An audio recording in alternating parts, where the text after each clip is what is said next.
Is everybody here good, fueled, and ready? Alright. Knees weak, arms spaghetti. So, where we left off last session, you guys had a meeting with Saurad after being requested to do so. A tense conversation followed, but from it, both the party gained understanding of Saurad, and both Saurad seemed to be a bit more amenable to the party's intentions and their goals. At the end of the meeting, with tension still high, Saurad beckoned the party to leave, open the door, and as the door swung open, a crossbow bolt bearing the familiar material Lifespan managed to whiz by all of you, narrowly dodging out of the way, and Saurad was struck in the shoulder by it. When you looked to see who fired the bolt, you saw a cloaked and hooded figure wielding a crossbow, dashing away into the crowd behind him. This is like Saurad fell to the ground, kind of like clutching his wound. That's where we left off. So, any questions before we start? Dibs? I'll take we in that. trouble Keep for going. Yeah, right? No questions? Alright.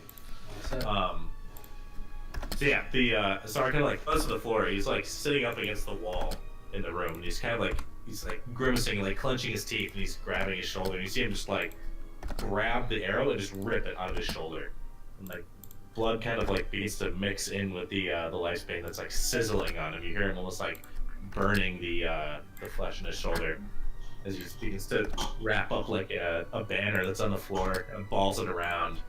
Just like holds it to his shoulder and begins mopping up the mess. And he looks up to all of you and looks out the window and he just goes, "Go after him. I'll be fine." And he just like turns back and begins to like try and you can tell like this is a serious wound. But he has determination in his eyes. He looks up to all of you. Are we? Looking out the door, you see the actual individual like kind of like shoving people out of the way, and there's not like just like the people passing in the street. You see him actually kind of hop up onto a horse off in the distance. Since I had to do a check last time, let's just all roll a straight initiative. Alright. We'll add turns here. Who am I standing Yes. next to? You're all kind of standing in the entryway to the building right now. Okay. Everybody standing next to everybody. Everybody knows everybody. Oh, get in there, guys. Jesus. Holy shit. Fuck. Some solid rolls. Man, I hope that isn't the only good rolls we have today. Yeah, blow them all now. You're gonna fucking... You attempt to punch the guy and accidentally punch your own And face. the striking of the Lifespans are into Saurad level as well. Yeah. You all look down and you're like, wow, I feel great. 4 weeks now that I've seen that. Alright, let me add these in here. So first we got Pate coming in at front. I think I just did. I didn't do a feat. Can you guys see that turn order? No. Yeah, it's blank. Oh, okay. It's probably because I haven't transitioned yet. Can you do cool shit? You can do cool shit, right? When you guys want to roll for Pig, What was that? Should be a D20? I think it's his D20 and then whatever his character, he has a character sheet. Oh yeah, it does. Whatever his dex modifier is, probably not very good. Probably -1. Plus 0, just a D20. Oh, okay. Yeah, just D20 then. Pig's lagging behind. Let's see, then Verna, Hixus, Saurad, and Pig.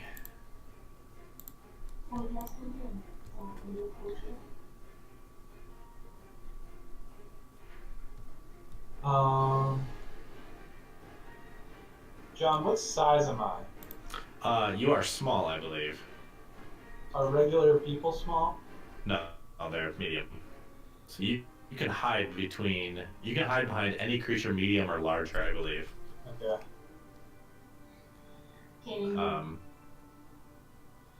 I think you can also pass through spaces of creatures. Yeah. I think medium or larger. You have to check. Might be large or larger. All right. So yeah, as Saurad kind of like yells at all of you to go after him, you see he's like significantly hurt. But Pate, what would you like to do in this moment? So do we see this guy? The bad guy? You can see who it was. It's hard to make any features out. They do have like a hood up, and they're like running away from you guys. Either they're wielding a crossbow that's been fired, has no ammunition in it, and they're currently like mounting up onto a horse. Okay, I'm gonna grab Verna by the hand, and we're gonna dimension door onto the horse. What's the range of dimension door? 500 feet? Yep, that's. Yep. Nice. Okay. Surprise! So you open up this portal in front of you, and like in front, just looking through this like purplish kind of portal, you see like the horse's head like from the side. And you just like jump through as both of you land like right behind the horse's neck in front of this guy. You see, as he's getting up on the horse, it's a younger kind of like a darker skinned elven individual who's climbing up onto the horse, and then just out as he like jumps on, he comes face to face with both of you just sitting there. He's like gasps backwards. Roll a perception check real quick. Okie dokie. Just me or you too? Both of you.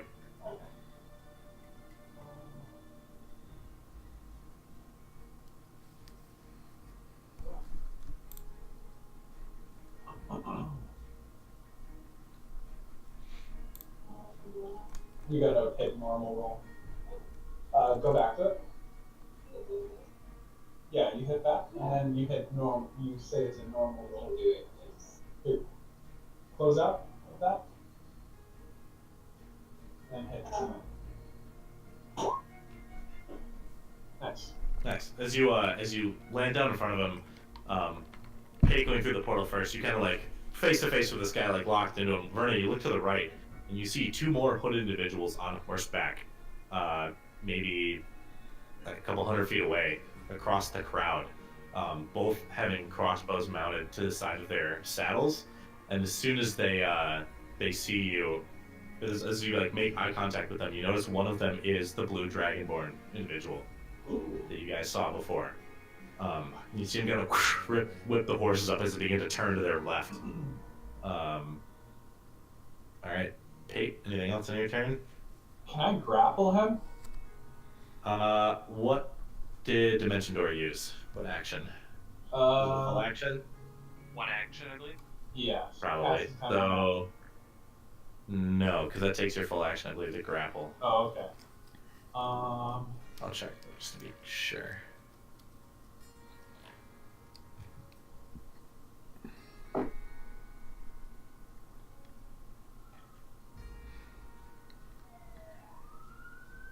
Yeah, I believe it's just a melee attack. Gotcha. And then if you hit, you have to beat them in an athletics or acrobatics. Okay. I'll inspire Verna. All right. As you land in front of this guy, you turn around, and what do you do to inspire Verna? Gonna give her a laugh and say, "Hope you're ready." As this guy, you see, like, as you've landed in front of him, he's like dropped the crossbow, and you see him begin to like draw 2 daggers out of his belt. All right. Let's see, I gotta add him to the list as well because he rolled a. What is that? Sorry, I have to go back here. Okay, so he's just after. All around, what's your dexterity score? 12. Okay, so he goes right before Nice. you. 13. Nice. Oh, it's 13. Yeah. Okay. Still goes before you. 14. Let's get it. Right, let's see. Grappling. Hang on, I'm just gonna double check here. I'm pretty sure it is a full action though. Being prone, flying, squeezing.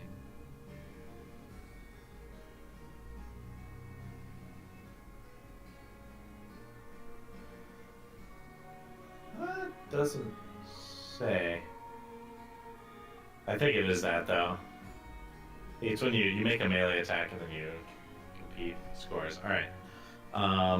So Verna, you are inspired by Pate turning around and just hoping you're ready. Marleon, you're up.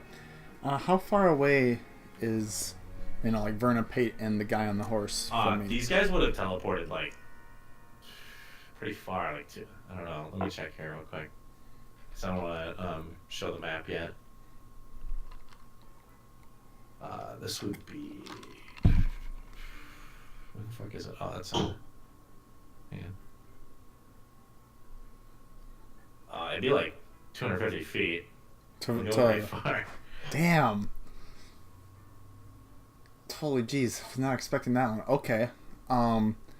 Well, I guess Marleone's gonna take off like a bat out of hell. I guess standard action, like basically dash for 110 feet, and then I want to use let's go a key point to double my jump distance and try to jump over the crowd of people. Okay, just to like clear everything. Yeah. Okay. Yeah, so as you just like the rest of you see Marleone just kind of like twist his heels to the ground, like take off out of the door, just sprinting as fast as you can across the field, and just one bound leaps over this like not like a thick crowd of people, but like people walking through the street and everything. Just kind of look up and see Marleone just leaping over all of them. Just to give you guys some orientation, you were in the because I don't have a city map for this region yet. The gate to the city is in the south. So you entered through the south, and then you went Saurad's quarters, where you went to go meet him. The headquarters for the Sanguine Order was to the northwest of the city, against the wall.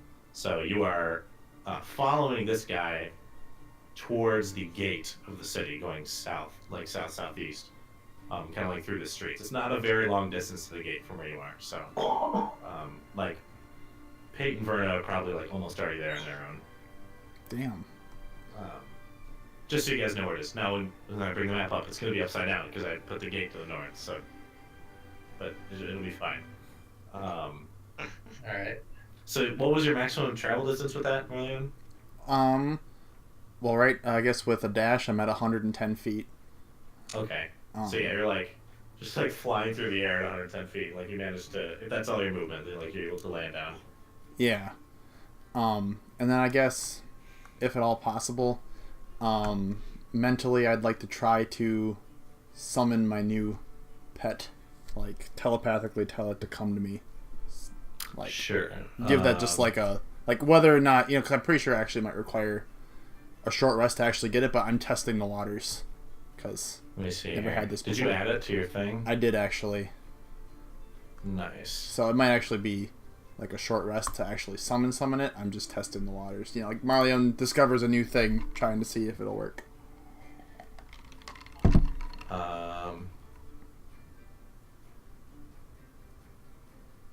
Does it require a short rest? I get like the formatting on this is all fucked up. It came from a PDF, so it's pretty shitty.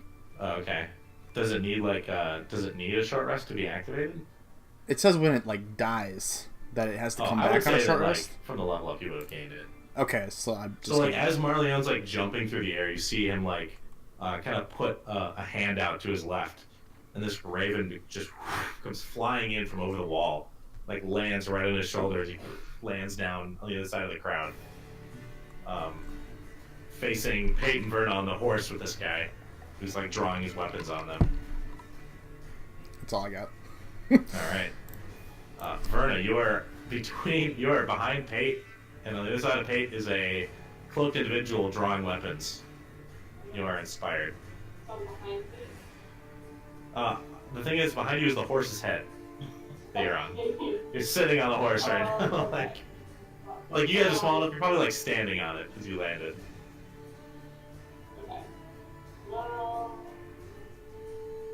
How far away They're like 100 feet plus. You know, They're like at the gate, like kind of away from you guys, and they're beginning to like whip up their horses. Do you know exactly how far away they are? Oh, okay. Like for spell purposes, it'd probably be like 100 feet. Yeah. Okay. Um.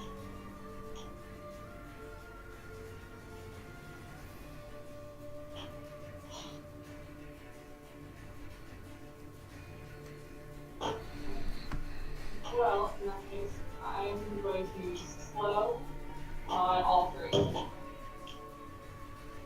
right. So they must make a wisdom saving throw. All three of them. Woof. Not looking good. Damn. What's your DC? 14. All right. 6 creatures of your choice within a 40-foot cube within range. Yeah. Okay. Yeah, you hit the two of them, or you can hit the one dude in front of you. But you'd also cast it on some people in the area, but since it's not like a killing spell, you probably wouldn't. Well, I think I can designate who. Right. So it says it has to be the range is 120 feet, and then that's like the point of contact, and then within that point of contact, it's a 40-foot cube. Yeah. Yeah, Up to 6 creatures of her choice, though, I think it says. Yeah. Although, I don't think it counts as assault if you just, like, make a presence slow for a minute. 6 creatures of your choice. Oh, right. So yeah, you're not gonna hit the civilians, remember, but like you have to pick either the two dudes or the guy in front of you. Yeah, I'm gonna do 2 guys. Who live far away. Oh yeah. Yeah. Yeah, no, get the Dragonborn. Yes. I'm gonna slow the 2 guys. All right. So they both fail their save, which is going to be what -2 penalty to AC and dexterity saving throws. You can't use reactions. On its turn, you can use an action or reaction, and then creature affected by the spell makes another one at the end of its turn. All right. Let's see. Now that they're in, I'm going to roll there. Or I'm just going to add them to the end of the initiative. Let's see.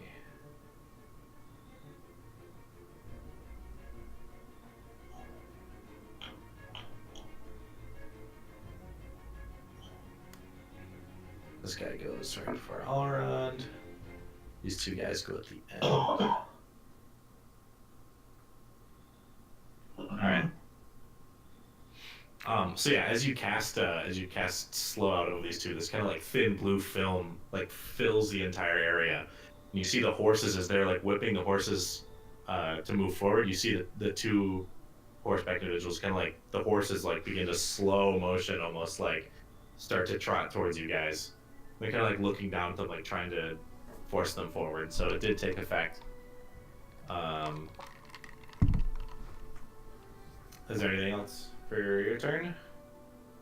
Can I do anything else to spell? You got movement. You got an interaction. I think that spell takes an action. Interaction. Interaction is like picking up an object, pulling on something, like something that doesn't do anything, like to like immediately attack somebody, but like switching, like picking up a weapon or. Does the horse have a saddle? Yes, they do. They're saddled. Does it have a buckle? What? Does the saddle have a buckle on the side? A buckle? Like, you know how they like tighten it to the horse? Oh yeah. Yeah, they do. Can I undo that? Sure. You can make a sleight of hand check. Ooh, No, sorry. Make an animal handling check. You never get to do those. Ooh, okay. You're uninspired. What does that do? Yeah, you are inspired. So if you can roll it, Yeah. and then before I'll wait, and you can choose then if you want to add your inspiration or not. Not like before I tell you if it succeeds or fails. You have to pick. Oh, okay, so yeah. But you can roll first. Okay. I just do. No. Yeah, I'm gonna use it. Okay, so then roll the what is it, D8, D10? I think D8. Go. Yeah, so you reach down to the buckle and you begin to undo it. but like he gets jammed for a moment. You kind of get it like halfway down, and the saddle kind of like slops to the side. I want both of you and Pate and the individual on the horse to all make a dexterity saving throw.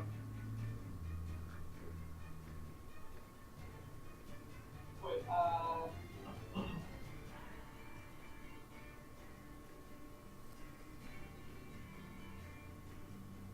As the saddle kind of like slides just for a second, the horse bucks up in the air, and Verna, you are thrown off of the saddle out of the ground next to the horse. You are prone. Pate, you manage to like kind of balance yourself. Like you look up and you see Pate like standing, like saddleless in the back of this horse, like balancing on it as it bucks up behind you. Are we still moving? You're not moving at the moment yet because he hasn't. Oh, like, okay. You've just gotten on the horse. Gotcha. He managed to stay on as well, kind of like holding onto the side of the saddle and riding it sideways. So that'll be it, unless you want a you have a bonus action you can use. yep,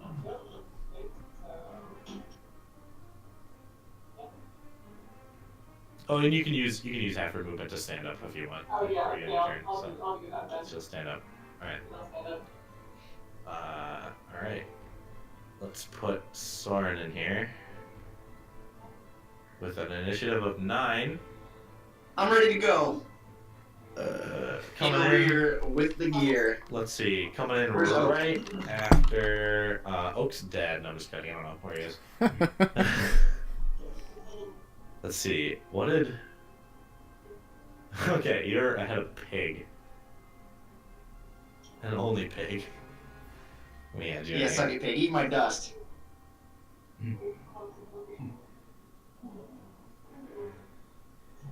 Add turn.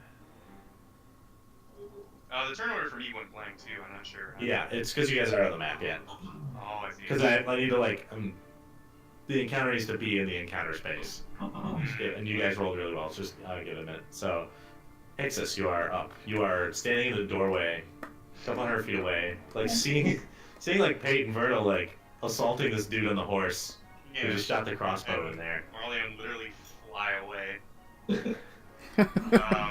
Ixis is gonna turn to Alron, who's also a large man in heavy armor, and he's gonna say, "Make the horse quick!" I'll call him.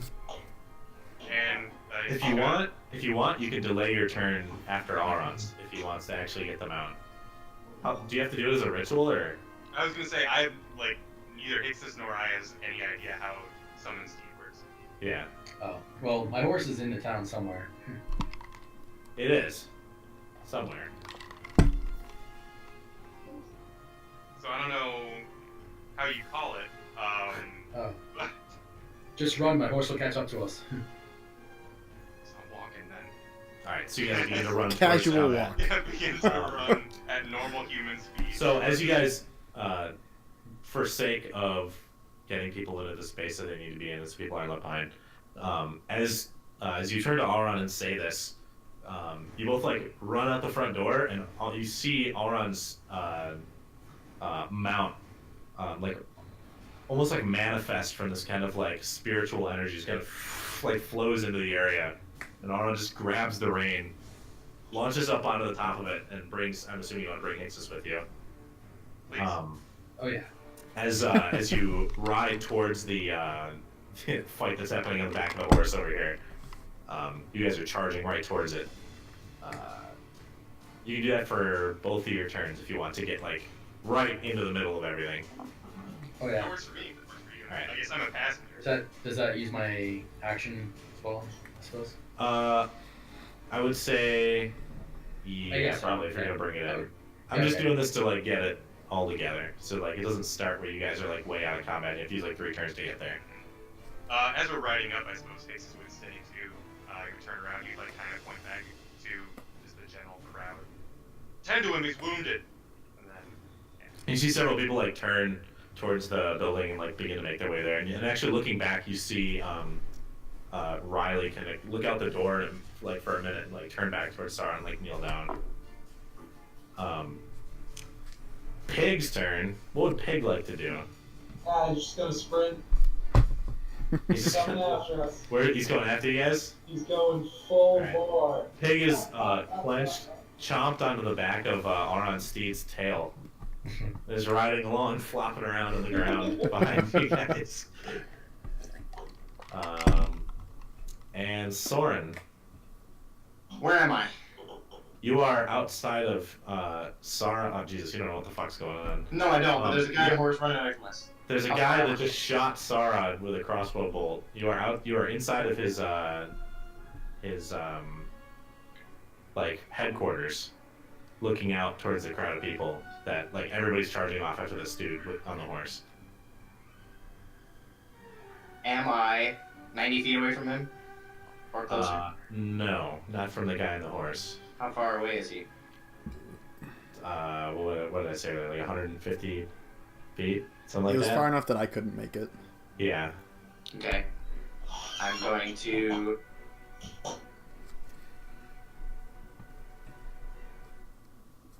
Dash is an action, right? Yeah. Yeah.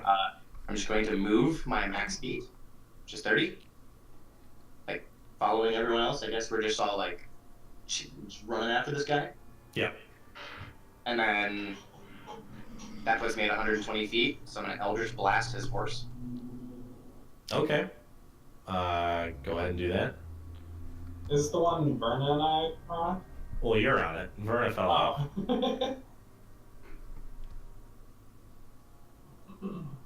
Yep, that'll hit. Double hit? His horse in Double the middle hit. of town. Gibbs. This isn't... Explode this innocent horse. So yeah, go ahead and roll damage for those. 24 force damage. Alright. So I'm gonna God have damn. Hate make another. I'm gonna have you make an animal handling check while you're on the horse. I'm gonna make the other guy make one as well. Oof. Hang in there, buddy. As Soren comes out of the building, you all look over. Like the air around him almost condensed for a moment. Like the few drops of water kind of fall out of the air as these two massive arcane blasts come out of his fists. They strike the horse, like completely blowing off like the rib cage and like front end of this horse just completely plops to the ground. Jesus Christ. As Pate and this cloaked individual are thrown from the horse and skid backwards. Pate, you take 2 bludgeoning damage and are prone. And he does the same. As you just completely skid away, the horse is definitely dead. As it just sits there like smoking next to Verna, who's standing next to it. Someone has completely obliterated it. I'm going to make a performance check to make it look like that everything like that. I'm not surprised that happened. Nice. He stands there confidently and is like, got him. And that's my turn. Alright. His character's he's gonna still be on a horse for the battle map because I don't have another one. I didn't expect somebody to fucking vaporize his horse before he started the fight. Alright. So as you all kind of make your way towards the individual that painted right next to you, towards the front of the gate, the crowd, like with all the energy being expelled and all the flashes of light and everything, the people in the street begin to like filter away and like run in fear.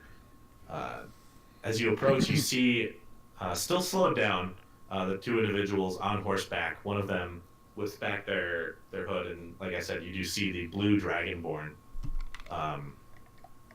standing in front of the gate to the city, kind of coming towards you slowly. Reaches out one hand, and you see this kind of dark, purplish black energy begin to crackle around in his hands. As he looks down towards the ground, and then makes eye contact with Marleone, and digs his, you see the energy like bolt dig down to the ground beneath him. The ground kind of shakes for a moment. You all almost like lose your balance. You have to stabilize yourself. Even the ones on horseback, though, the horse kind of stumbles for a moment. And you hear this deep rumbling as massive spikes, what you guys realize is black ice, shoot out of the ground. Various parts of the street are completely covered. A massive blast of cold wind and energy blows out in front of all of you. You have to brace yourself against it. You see parts of the roofs of the buildings around you are frozen solid with this black ice now covering the tops of it. These massive icicles jut out jaggedly in all sorts of different directions around the gate, kind of trapping you, a couple of you in, not like physically, but like surrounding you in different areas and peppering this area in front of the gate itself. The energy kind of stops crackling in his hand. And you see him take another hand and wave in front of him as Vernon, you feel the slow spell on him alone fades away.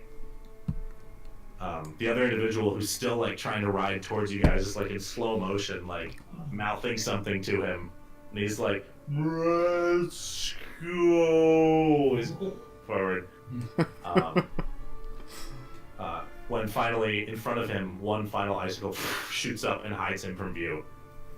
Just a massive pillar of black ice, jagged and sharp on the sides.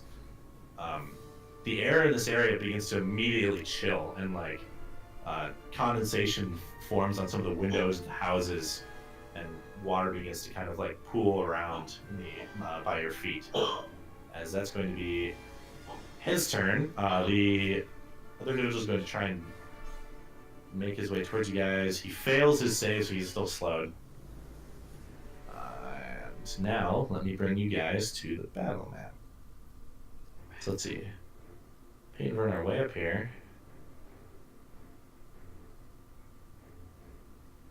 You're with this dude who's technically not on a horse anymore, but he's his for this sake.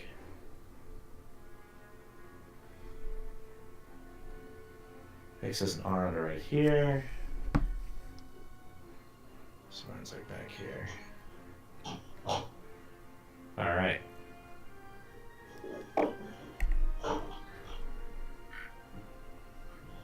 Ooh, we in combat? Yep. Nice. So, not the cleanest setup, but these are this is the change to the flat kind of open gatehouse like landscape. So these are like giant icicles of black ice, and like the longer, so like these ones here, they kind of like jut up, whereas these longer ones kind of like skid out across the ground and like cover the ground in ice. These are beautiful.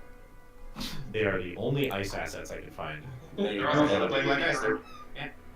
So is that guy right there? That's the guy that just ended. That's the Blue Dragonborn. Here, Okay. I'll tint him so you guys can tell the color.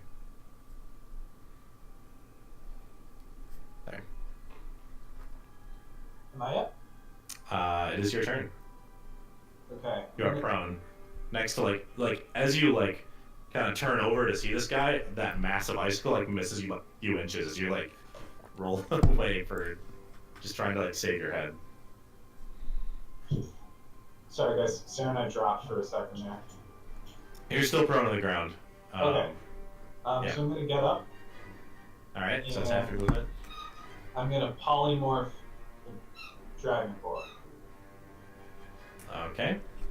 So you want to post that? Yeah, sorry, one sec.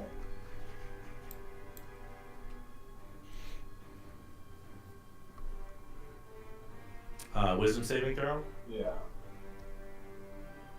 What's your DC? 16. That will succeed. Nice. Oh wait, I succeed or he succeed? No, he succeeds. Ah. Oh. Right. Let's see. Does it do anything if he succeeds? Unwilling creature must make a wisdom saving throw to avoid the effect. Yeah. So as you cast out, you kind of muster this energy. You cast out polymorph. And you see that same crackling energy. He puts it in front of him, just completely blocks the spell as he holds the hand in front of him. It kind of like the wind from it kind of like blows the robes around a bit, and you see like more of his form revealed. Alright, well, sensing that this is gonna be a furious action scene, I'm gonna whip out my fiddle, start jamming, and I'm gonna inspire Marleon. What are you gonna do to inspire him? It's just gonna be a sick tune. You look over and you see Paige just shredding. Nice. Devil went down to Georgia in here. Exactly. All right, Marleon, you are inspired. It's your turn. Okay. Oh, Pate, you got half your movement if you want to go somewhere.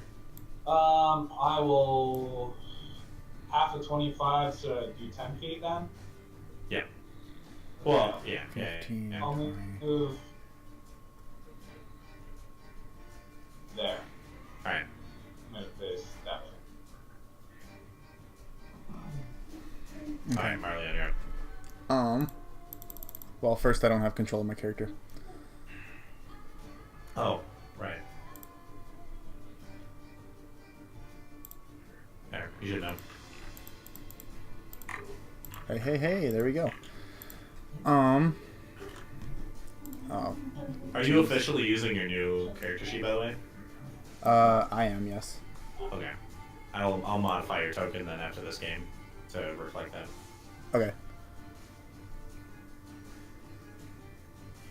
Oh, Pate, you're just the best. I factored that in going around you before. Now I don't have to worry about that. By the way, this, between you and him, would give him about half cover because it's so big. Okay. Just Well, from where you are right now. okay, well, I'm going to move right here because that's 55 feet. And I'm assuming right there, am I able to punch him or is it his horse that I'm going to end up grabbing? You can try to hit it from here, yeah. Okay. It just affects his AC depending on what angle you're coming at it from. Okay. I'm going to immediately go in for a flurry of blows. All right. So it's going to be... I'm going to go with 2 attacks from my short sword that I have yet to actually use in combat, and then 2 fists for the flurry of blows. The Ninjato? Yeah. All right. So that's Go non-magical for it. damage. Yeah. That one, and then my fists. All right. So that will be 3 hits. Sweet. First one misses. All right. After, There you go. I guess I probably should have designated that before I did anything. I want to attempt to stun him with stunning strike on, I guess, the first fist, and if that doesn't work, the second fist. Does he have to save? Yeah, it's a wisdom. Not is it a wisdom save? I think it's Oh, No, it's a constitution save. Let me take a look at what my DC for that is. I think it's higher now. I have a 14 save DC for that now. 14. Yeah, it went up now. All right. That will just barely pass. Oh my god, yes! No, he succeeds. God damn it! Hey John, how do Okay. I tell what my spell save DC should be? I don't know why it's 16. 8 plus your proficiency bonus plus your ability modifier. So your ability modifier is what the ability you use to cast spells. So for you, it's charisma. So if you have 20 shot, then yeah, it would be 16. Yeah. Okay, So I do. that was for the first strike, right? Me too. We just Yes. woke up this I'm gonna morning. do it and we're again. just so much more people. So you're trying to stun him again. Yep. And what did you say it was? It was 14. I didn't even factor damage yet. That one does not succeed. Okay. So that means what? Cause He's whatever your thing. okay, he's stunned. Okay, good. Damage, and well, okay. So the damage really doesn't matter what order it's in. It's just the stun condition that I was trying to inflict. So Right. it's So gonna does be it do stun and damage or no? yeah, it does both. It stacks on top of everything else. Okay. And now everyone's attacks Oh, against the him have damage you take. advantage. Gotcha. All right, let me add that here. So 8 and 7 and 5. All right. And as my turn ends, I'm going to yell back, "Now is your chance," to like everybody else. All right. That's Is it. that it? Yep. All right, Verna, you're up. Let's see. The guy to our left. He's prone right now. He's thrown off the horse after Soren hit it. Kind of starts to dust himself off. He's not on the horse anymore because the horse is fucking dead. Okay. Deader than a bitch. Okay. Oh wait, never mind.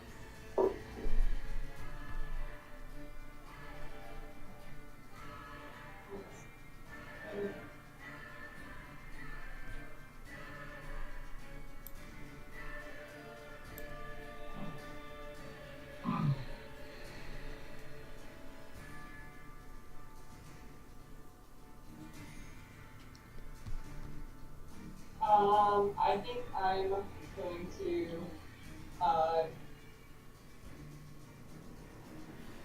this guy right here on top right, that's the Dragonborn, right? What? No, the guy in front of Marleon is. I tinted him blue a little bit. Okay. Okay, makes sense. I'm going to cast Fireball on a little bit past, it's got somewhere around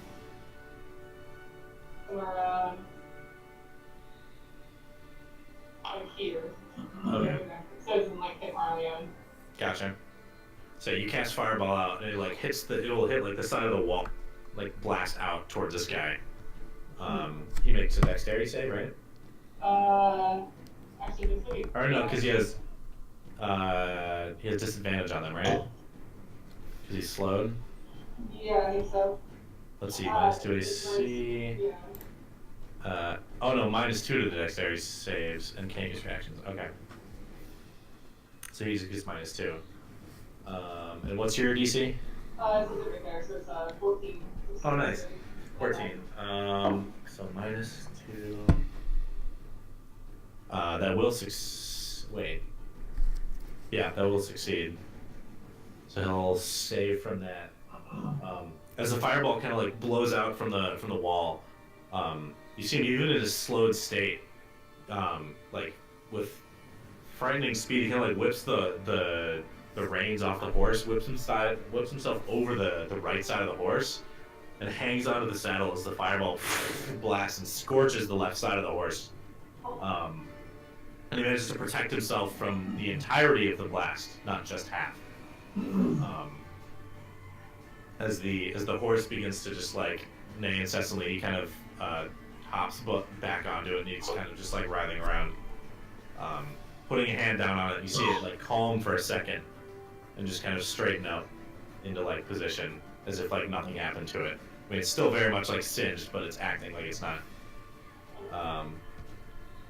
Yeah. What else do you like to do? I should say 28 fire damage. As the horse kind of like straightens up for a moment, you see it buckle underneath him and then just like fall to the ground, and he just kind of like jumps off of it to the ground. Still slowed, but that horse is definitely dead. He's just really good at killing these horses. Okay. I might just stay where I am. Alright. Hexus, you're out. So, Alron and I are on the horse right now. Yeah. Okay. I feel like the bulk of the group is engaging the main target, so Hexus is gonna hop off the horse quick. Alright. And let's see. Move up to. Let's check.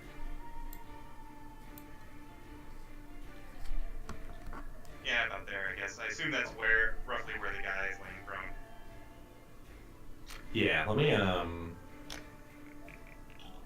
do this. Let me drop 3 of these nerds down. Or 2 of them, I should say. Who are those nerds? These are the same dudes, they're just off the horse now. I thought these were new nerds. Legless thieves.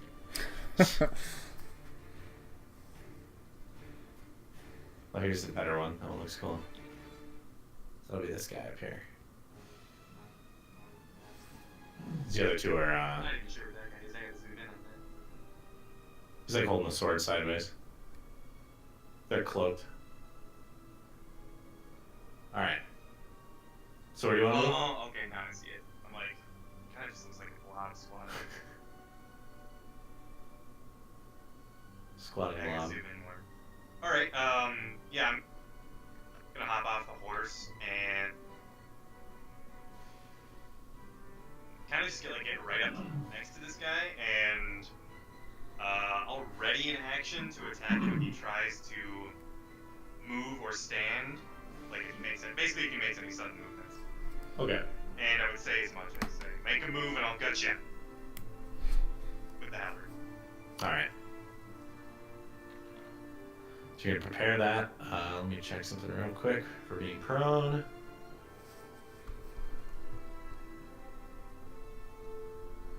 All right. So you're holding. Alron, you're up. You see, as Hicks kind of runs up and like points his halberd down at the guy. Looks like he's got that under control. Alright. I'm going to ride up through here. I'm gonna, with my horse's speed, with my horse dashes, is that oh, I accidentally pressed the button on my mouse. Right. Because I'm used to push talk. Yeah. Your horse. I'll say for this this first one, you can like move your horse's thing or whatever to get into combat, and then after that it'll be your movement or your action. Alright, so my horse has a speed of 60. He use the dash to get in there. Yeah, sure.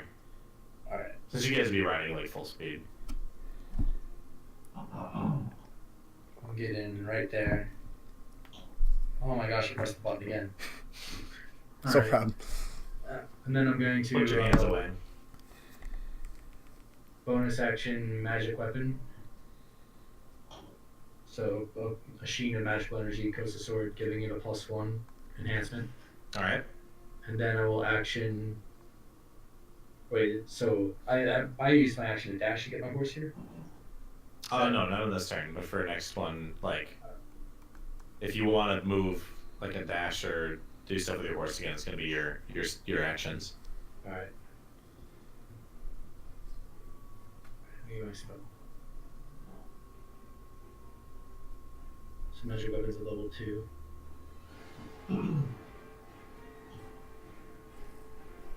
All right, so it's +1. And then I will activate Sacred Blade.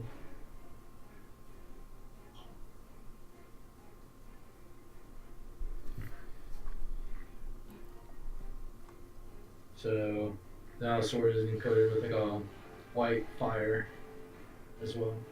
So yes, Marleone, as you're like in combat with this, you see Alon ride up on Hork, turn to like face the guy next to you.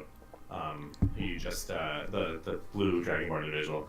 You see it, he just draws his sword out, and as he does, just coated in this white fire and holy energy as it comes out, just like shining, burning away some of the mist that's been settling in the air around you guys. Nice. And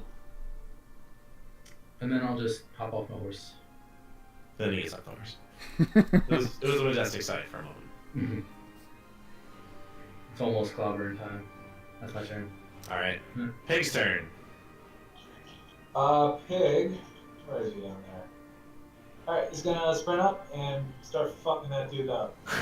He's just gonna make an attack. Hell yes. All right, right I in the believe butt. it's with advantage Yeah? because he's prone. Ah. Conditions Sick. prone. Yeah. Yep. Let's see here. What is your attack, Pig? How do I know what his attack is? I'm sorry. Go to his character sheet. It The says attack +3. No, it should be his actions. Oh, there we go. Oh yeah, you just click it. Damn, you roll a 19. Yeah, that'll hit. And it's 1d6. Wait, do it again just to see if he gets a crit. Because it's an advantage roll. Now you get one. Alright. So 1d6 plus 2. Hey, buddy. So, Hixus, as you're standing there, like, threatening a guy, he's like, your halberd down at him, you're like, make a move and I'll gut you, and then Pig just comes up and fucking gores him in the leg. We'll see how disciplined this dude is. He reacts to being gored. He does react, but you see him kind of like kick Pig away for a moment, and it's like he's not able to react in time. Like, as you're saying that, he's like hit by Pig. This is not his We'll turn let yet. that one go.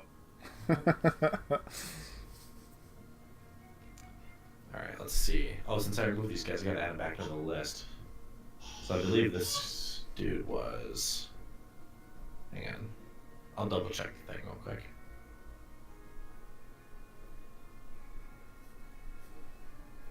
I believe these guys went after Pig.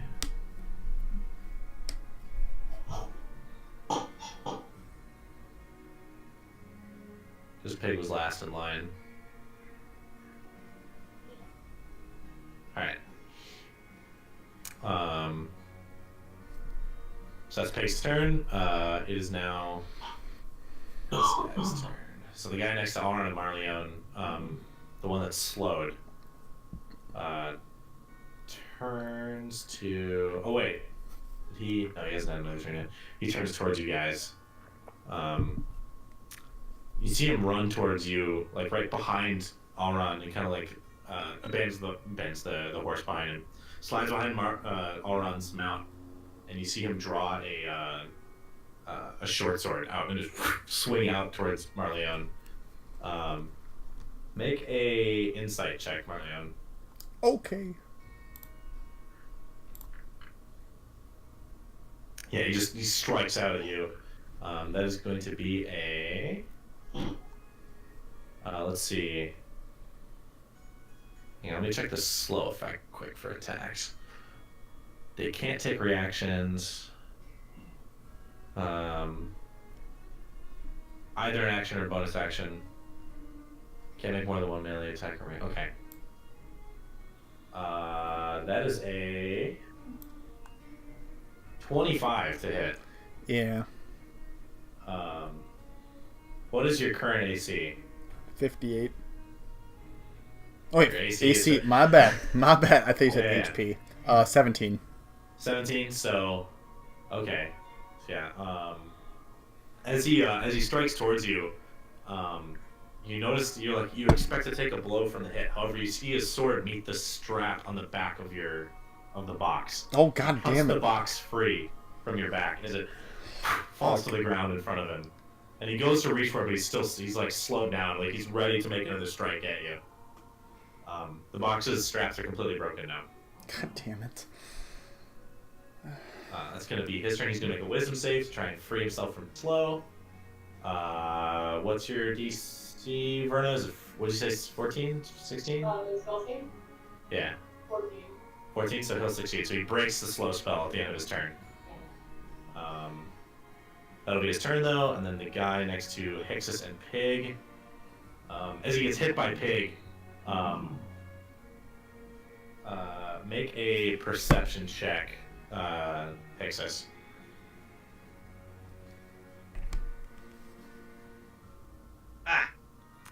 As he gets hit by Pig, you see him, like, he sits still, like, looks up, and what you didn't notice when he was first knocked to the ground is in his right hand, he has a light crossbow that he tips up and fires up towards you. That'll be a disadvantage because he's right next to you. So yeah, as he tips it up, you just barely notice as it fires, and you turn your head to the side as the bolt whizzes past your head. Well, I mean, the rules were set. There were ground rules. He does try to get up though, so you can make an attack against him if you want. Okay. I guess would it still be 2 attacks if it's a ready action? I will. No, because that's an action you have to take on your. Let me check real quick. Hang on, I will check because combat ready. Actions in combat ready. Let me check real quick because that may be true. When you take the attack action on your turn. Yeah. So. Ready is an action that you take for a different turn. So yeah, you get one attack, Make a. Let's see. I'd say make an initiative check against this guy. So you manage to strike out at him before he gets to his feet fully, so you can make an attack at advantage because he's prone still technically. Okay, that's always solid. Because you beat him. Nice. That'll hit. Well, we'll check. It is not a crit. It's part. Everybody's check for crits are always ones. I'm gonna go ahead and make use of the new Wolfswear Halberd too, and I guess can I make a trip attack while he's still prone? Yeah, because he's attempting to get up. Okay. I would say so. Well, actually, we'll make this one a disarm instead for that Okay. light crossbow. So it's a DC 16 strength save, or use the light crossbow. All right. He fails that strength save. So as he gets up, you do the damage to him as well. As he gets up, you kind of like land a blow against his side, and as you do, the now like kind of shaved down halberd quickly bends itself into the ground, and you twist it and fling his crossbow out from his hands. He kind of skids across the ground and like lands in some of the ice behind him. And comes to a stop as he manages to get back up to his feet. Oh, sorry, I gotta add a D8 as well. Oh, okay. Run that extra damage. Another So 6. that's 16 damage. So let's see, that'll be.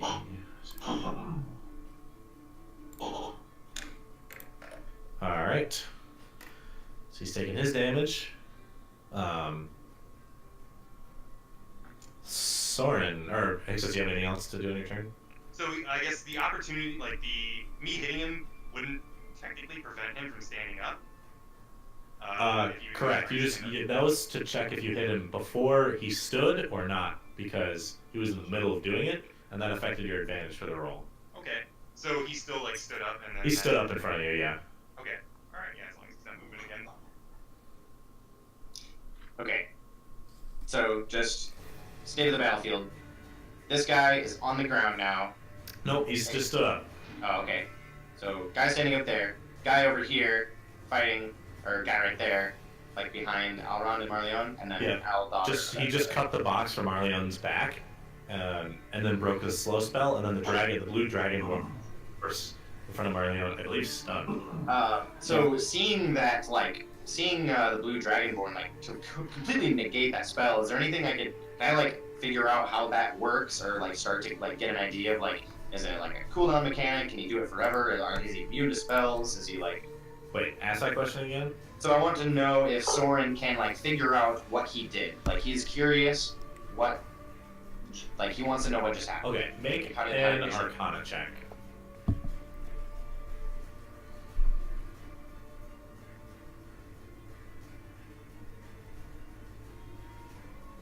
Uh, 18. While you have not seen the spell cast before, yourself, judging from the notes that you've been reading, jotted down in your journal, it seems as though this guy has, similar to Barrick, managed to manifest a control over black ice itself. However, this seems a lot stronger and more almost like a primal kind of energy, rather than the kind of controlled scientific system that Barrick had over the ice itself. This was more like just like a raw blast of energy that pushed all this black ice up from under the ground. Okie doke. So I'm gonna move up. It feels like it's beyond what you see in the notes. That there's no mention of summoning black ice out of nowhere. Gonna move up behind Peyton Verna. And then I'm going to banish that guy. It makes a charisma Nice. save. Charisma save? Woo woo! DC 16. That'll pass it. Ah, bastard. Alright, then it's my 18. turn. As you cast it out, he does a similar but weaker spell that the Dragonborn does. It just waves that crackling energy in front of him, blocks the spell.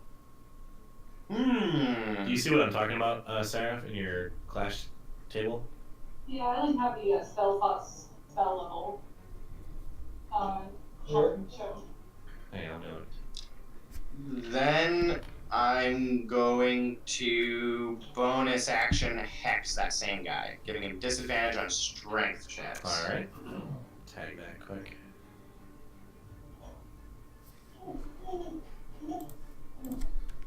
That box doesn't belong to you, pal. So in the table for the wizard, you went from 7th to 8th. So it says cantrips known is the same. Oh, yours is different. Hang on. Should be a spell casting spellbook at first level. Preparing and casting spells. Your spellbook.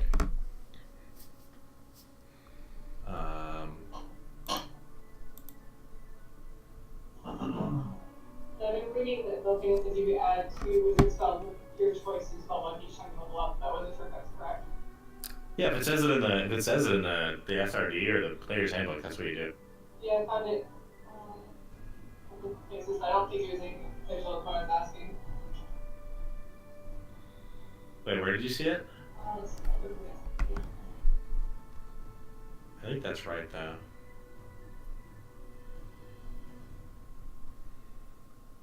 Yeah, wait. Placing your book.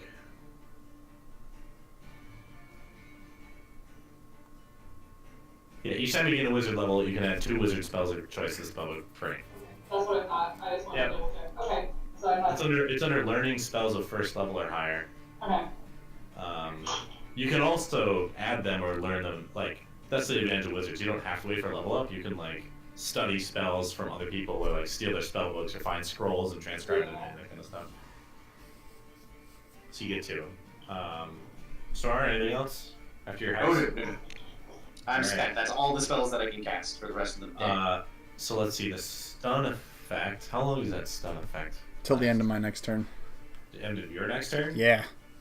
All So right. he is stunned. So let's see. He is incapacitated. See the condition can't move. Can speak falteringly. Creature automatically fails 6. All right. Attack rolls have advantage. Okay, so it's just standing there. So as you manage to stun him, he kind of like goes for a second. He kind of turns down towards you, sees the box like fall from your back. And you see his eyes go wide. He's like making this like crude kind of like claw motion to try and like reach out towards it. But since he's stunned, I don't think he can do anything. Incapacitated means you're pretty much out, down for the count. Alright, so that's his thing. Pate, you are up. Blast him.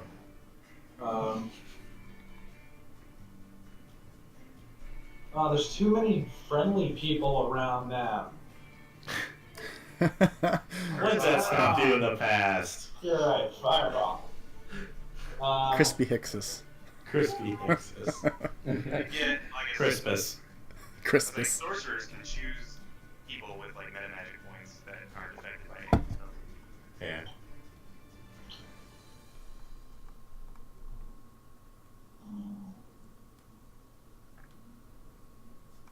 Well.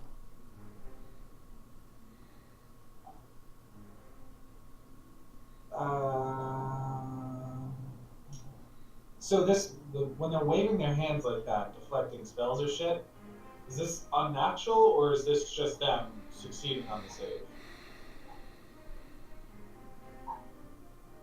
save? There are rolls, and then they've succeeded. Dun Okay. dun dun. I mean, some of them have also failed too. Like he failed the initial save for the slow. Oh, that's true. Okay. He failed the stun. Fuck, this is difficult. Alright, I'm gonna have to let the dog out. So I'm gonna fireball it. Do it. Sorry, guys. Who are you fireballing? Right in the dead center of them. It's okay. Guys, I'll heal you. I have evasion, so that's fine. Any of the plus Yeah. 4 bonus for being close to Plus 4. Yeah, it's true. Hey, this is a valid tactic. All right. That's at level 3. Oh, Okay. Fireball. That's a juicy fireball. So go ahead and make your dex saves with a +4 for Marleone, right? So it has to be to 16. It's to beat a 16. Ooh. Yeah, I think we're good. Natural 20, 25. Plus 429. The guy to the bottom right successfully saves. The guy on the top left automatically fails. Yes! Nice. So Marleone takes nothing. Allround takes half, right? Yep. So what do you take? 17 damage? Okay. 17 fire damage. The Dragonborn takes a full 34. And the individual to Marleone's right dodges and takes none. He also evades. That is just massive blast. What's the radius on that? 20 feet. 20 feet. Yeah, 20 feet in every direction. Oof. That could have been bad. Juicy. It's a big battlefield.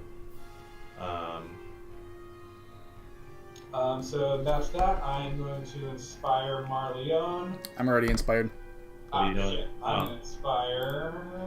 I'll inspire all around. I'm gonna hit the crescendo. After you've hit him with a fireball, remember that. Yeah, I know.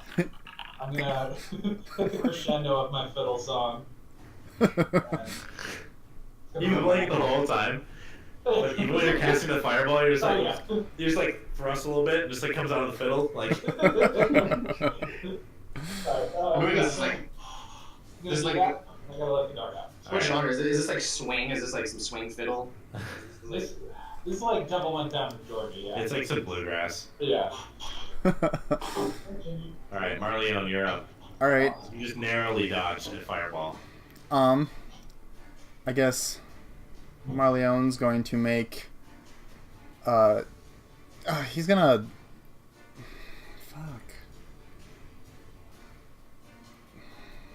I guess against the Blue Dragonborn, I'm going to I kind of want to bounce my attacks between the two people. So can I do like a sword swing on one, a sword swing on another, and then Fury of Blows, one fist on one, one fist on another? Weird martial arts voodoo shit. Whatever single attacks you have, you can split them up however you want. Okay, sweet. But it can't be like well, if Flurry of Blows says against one target, you have to pick a target, but I would assume it just says you can make another attack. Yeah, it's 2 unarmed strikes. Yeah, so it's just whoever you want to strike with what. Alright, so we're gonna go attack number 1 against the Blue Dragonborn. Alright. And I'm going to attempt to stun him again for the next round. I will not hit. Well, wait, hang on, let me double check. Stun. Doesn't even do AC, I don't think so. Oh yeah, it's with advantage too. Yeah, so roll another one of those. There we go. That'll hit. Okay, so 14 con save. Con save. He'll succeed. Okay. DC 14? Yeah. Yeah. Roll 15. Alright.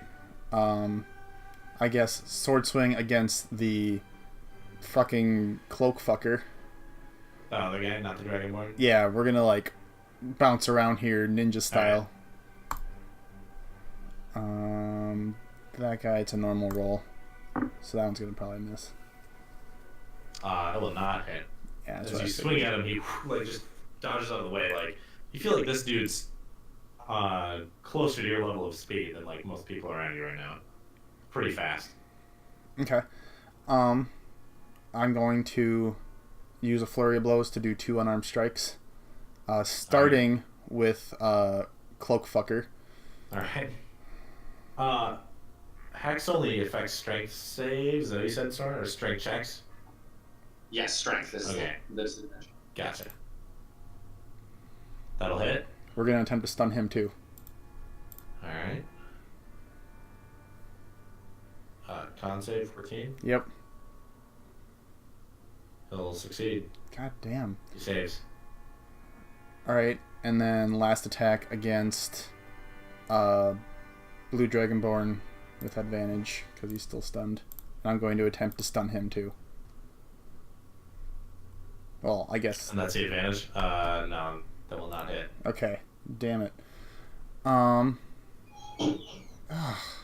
So like yeah, as you lay out those 2 strikes again, like at this point the horse who's like not stunned is like reeling from the fireball that just hit, and you managed to like hit some of the horse's armor, but not land a hit on him. I guess I didn't. Yeah, did I roll damage for the one that hit the dude? I don't think I did. I just kind of rolled for hits. Oh, for the first Yeah, just hit? against the. The Dragonborn. Was that against the Dragonborn? Yeah, it was. It was against the Dragonborn. Yeah. So 10 unmagical damage. I'm going to, I guess, given the situation, I'm going to, because I haven't used my, like, interact with an object thing, right? Your interaction has not been used. Okay, I want to pick up my box. Mm-hmm. And then... The straps are broken on it now. I know. It's a box I have to carry in my hands once again. You kind of like hold it on your like a foot. You kind of football it in your left arm.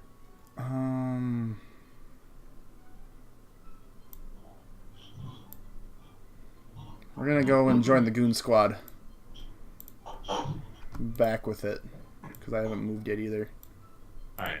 Yeah, as you dash away, it kind of swings out at you but misses. And I'm gonna shout, He whiffs. "You got this, Saurad!" And then just run. As he runs away.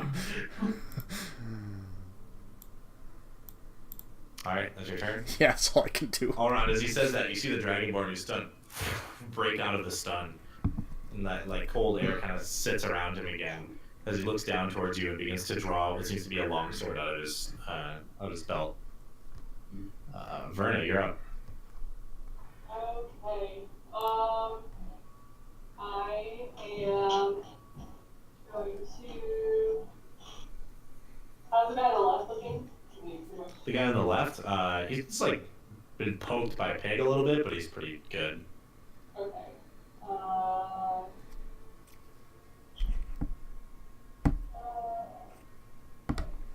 Are we still fighting him? Is he still hostile?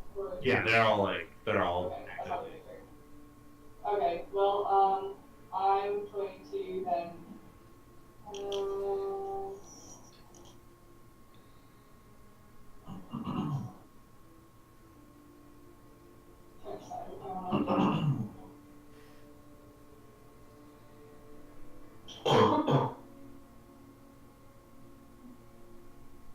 Okay, I'm going to do one of my new ones and cast Wall of Fire. Alright. Within range of the Dragonborn, but leaving one square away from all Okay. 1 foot thick or a ringed wall that's 20 feet in diameter. So basically, like, enough Okay. that it'll hit him, because I can make one side of the wall if he's within 10 feet of it. Okay, so what direction, like, make, like, here? Sorry. You want to do it like this? Do you want to do it like Actually, this? yeah, since there's no one there anymore, it might be best. We can put it right on top of them and damage them. Well, no, because then it would hit all around, because it has a 10-foot. Once I make the. You do it like next to them, Actually, no, you're right. If I did it, scorch them. if I did it this way, I could make it so that. That end is turned within 10 feet. Yeah, so actually, if I do it right on top of them, but make the left side of the wall the side that hurts them. Oh, so one side doesn't hurt. Yeah, so I can make it so that it doesn't hurt all around, I think, right? That works? Select by your new cast deals 5. Because I can hit them if Yes, they're in it. so one side of the wall.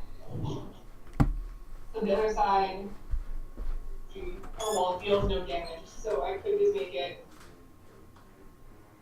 So it's gonna be like there. Yeah, so you could hit it through those two, and then Yeah, and then make the left side of it, the side facing us, the side that inflicts damage. Yeah, and then a creature takes the same damage when it enters the wall and we're on a turn there. Okay. So you want to put it right through those guys like that. Yeah. Alright. Actually, let's make it, so make it a bit shorter so it's not, like, can I make it go through? Like, Yeah, it doesn't have to be 60 feet. Okay, yeah, I'm gonna make it a bit shorter so we can actually still go around it. Alright. So like, there or something. Nice. That was Like perfect. that? Yeah, like that, so that. Alright, so that's a wall of fire now. And then we'll just do a little, oh, fire. That's fine. And it's, if on fails, it is 5d fire damage. So go ahead and roll your damage, and then they do a dexterity saving throw. Both of them do. 17. I'm gonna roll it twice or just once?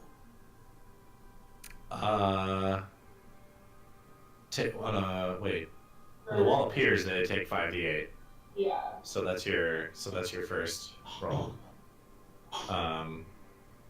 So the the guy on the right does not succeed. The Dragonborn does. So the guy on the right takes 8 fire damage, and the Dragonborn takes none. They both have evasion. So he kind of gets singed from the wall fire, just roars up behind Allround. And the Dragonborn turns the horse sideways, just kind of shields his eyes from it.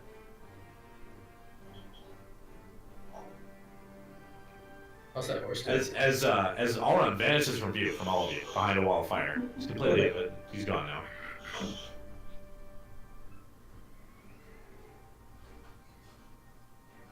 Anything else? I'm gonna. How far can we full movement or? You have all your movement, yeah, because you're standing up. And you said this is like ice right here. Yeah, so it's like jagged pillars of ice. Is there a way to get around it or no? You can try. You're a small creature. Yeah. I'll end up on it. You can't end your turn on it because it's like. Yeah, so I'll stand like. So if I end my turn with it and keep. Oh yeah, I'll outline that a little more so you're able to see where that would be. Within 10 feet of the front of the wall would be like. Let's see. Here, we'll just do this. I'll erase this shit in a second.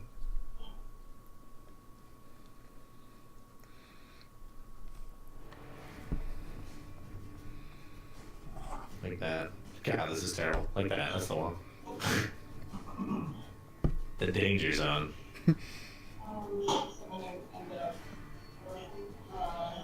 up. And this is just like sheet ice, or. Yeah, so the non-spiky snowflake looking ones, there's like sheets of ice. Like. Okay. Where did you go? It's gonna move here. Alright. As you move over, as you pass these massive pillars, you feel like that chilled air around it. It's like frighteningly cold near it. But you made sure not to touch it as you walk around. Hixus, you're up. So, As is the guy in front of you. So I just wanted to know how your feelings are on non-lethal damage. As I understand it in raw rules, you could just make the damage of any attack non-lethal at whim. I feel like it makes more sense to declare an attack. I'd say declare it, yeah. Okay. Yeah, Alright. pretty much call it out before. Also, And depending on like the creature, like what they're wearing or what weapon you're using, like I'll adjust the AC if there's an effect. For this guy, probably not. Also, flanking. Are you doing flanking rules as like the optional rule? Yes, actually, I believe so. So in theory, I can flank with Pig and try to cut this dude off. I would say so. I would say that Pig's like, since he's straight up attacking this dude. He did draw first blood on this guy. Basically like how I look at it is flanking gives you advantage because he's like having to split his attention between two people. But like if Pig wasn't like fighting or was like running away and he happened to be there, the guy you probably wouldn't have advantage because he's not like giving a fuck about him. But because Pig gored him a second ago, he does. Kind of like sneak attack, right? Where like Yeah. they have to divert their attention. So alright, so you're flanking them. Yeah. And I'm gonna basically try and do a round of non-lethal attacks. For starters. Those will both hit. Cool. This will be This will be bludgeoning instead of whatever it is, by the way, because you're using the halberd, right? So Yeah, so you use like the back end or like the yeah, front of the blade. it's light enough that you actually like spin it around really quickly, and, like hit him twice. Stylish. Well, then that. Does he have another weapon too?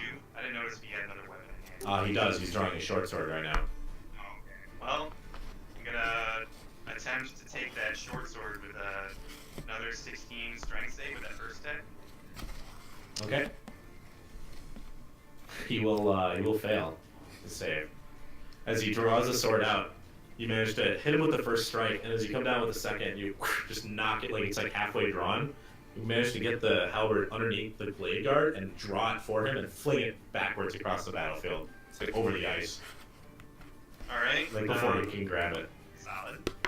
So it's 18, 25 bludgeoning non-lethal damage. And then for shits and gigs, I Wait, you still... said, sorry, 25? Yeah, 25 non-lethal bludgeoning damage. Alright. From those two.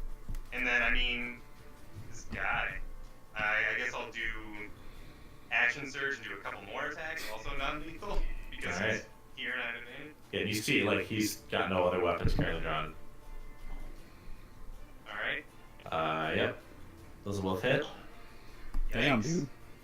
So another 23 non-lethal. As all of you see, Hicks is just, like, whacking away at this dude like a pinata. You warned him. Let's see, 23? And another 23. Jesus. As he's trying to block, he puts his like arms up and you feel like a crack under one of them. Manage to get him low down and like he falls for a moment. You're just like beating the shit out of this dude. And then... As you're continuing each attack, you see him like as he's reaching for his belt. There's like nothing left on it. And eventually, like as he's just getting knocked left and right, you see him kind of like put his right hand over his heart for a moment, just kind of glare up at you. Last but not least, we'll give him the butt. Also, Give him the butt. Butt plus 20, that'll hit. another 9 bludgeoning. Alright. So that'll put him at, let's see. Alright. Yeah, and as you hit him with that final move, he kind of like stumbles back for a moment. And as he like continues to clench his the left side like, right over his heart, you see him just kind of like begin to heave and look at you, and just kind of, and you see like there's this weird like writhing sensation happening under where his heart is right now. Allround, you are face to face with the Blue Dragonborn, his compatriot, and there is a giant wall of fire that ends in a pile of black ice on the other side, which remains unmelting despite the fire. Alrighty. I think I have to make a Constitution save on my concentration spell, which I'm concentrating on magic weapon from the fireball. You do? Yeah. Oh yeah, you took what was it, 17. 17? Yeah. So yeah, go ahead and make a concentration check. Concentration. That's just it's a con save. Okay.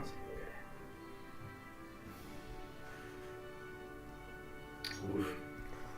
So yeah, as you're blown back by the fire, the spell goes out.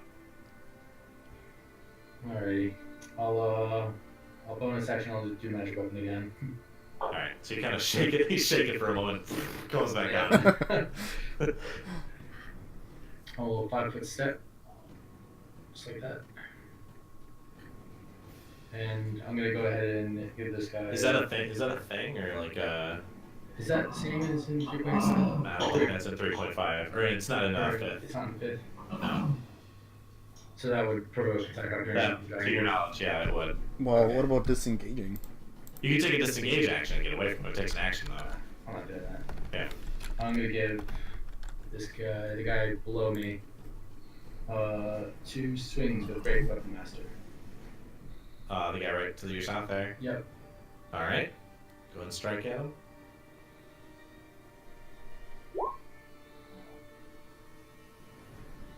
That'll hit. Alrighty. Second. Actually, I can click on this for the damage, right? God The damn. 26. 26. As, Actually, I'll give that a Divine Smite. Do it. alright. Right here. Level 1.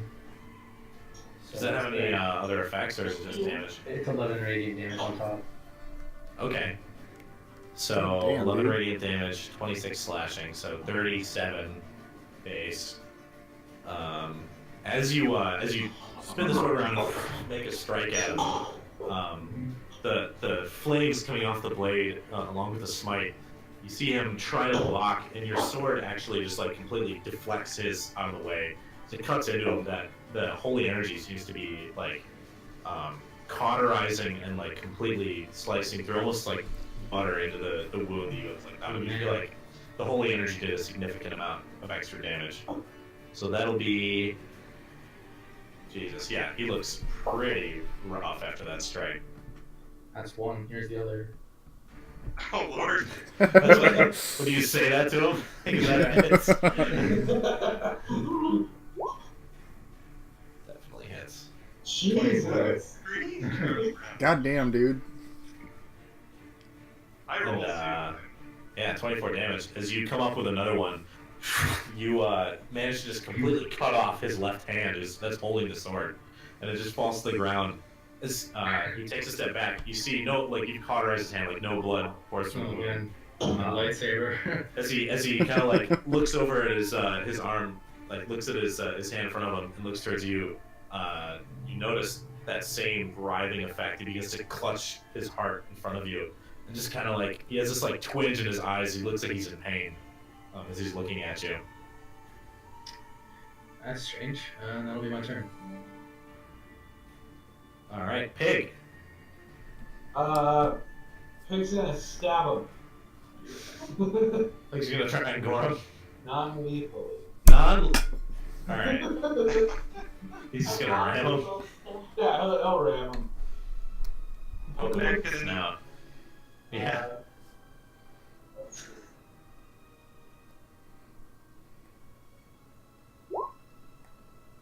That'll hit. Dang. Get out. Fucking Pig with the rolls.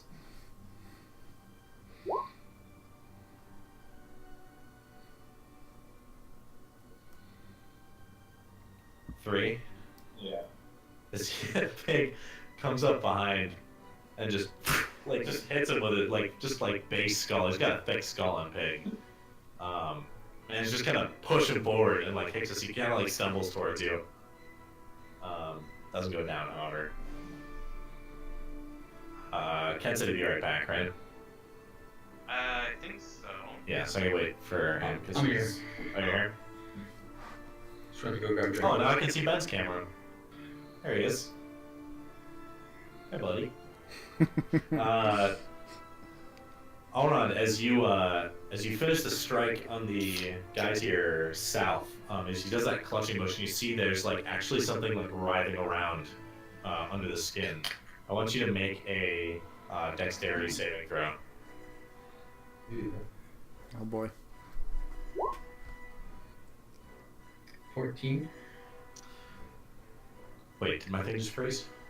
Yeah, hang on, it froze. I gotta refresh the page. 14. Mm-hmm. Alright.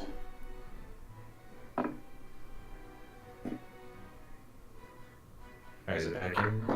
What the fuck? The roll 20 just died for you guys? I'm still here. Yeah, we're still. Yeah, mine looks okay. Fucking now refresh. Like, can you do anything with your... Nope. I can move my guy a little bit. Oh my god. Serious,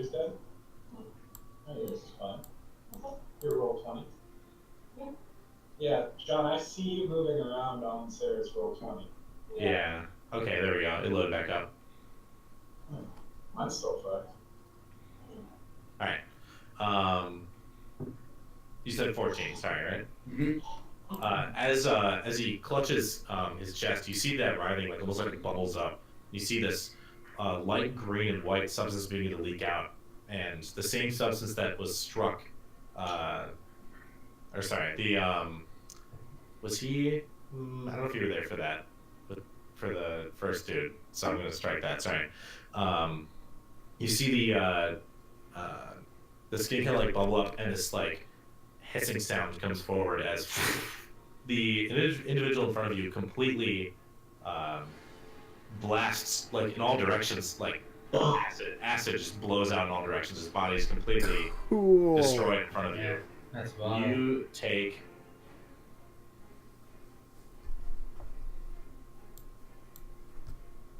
32 acid damage. Holy shit.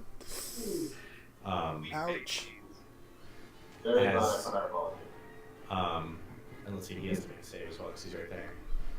32, you said? 32 acid damage. Ouch. And you see the Blue Dragonborn. He makes a save as well, but he succeeds. He, as it blasts out, you see him just kind of like turn his side, and he has one hand kind of like pulsing down on the horse. The horse is like very like unresponsive. It's just kind of like controlled as he blocks the entirety of the blast with him. The horse collapses below him. So he's off of his horse now, but he doesn't take any damage. Is he standing? He is standing. The high horse. guy to Jesus. The guy yourself is completely gone. However, there is a pool now here of acid that's just kind of like just spreading out in that direction. So next turn it'll be where you are. Okay.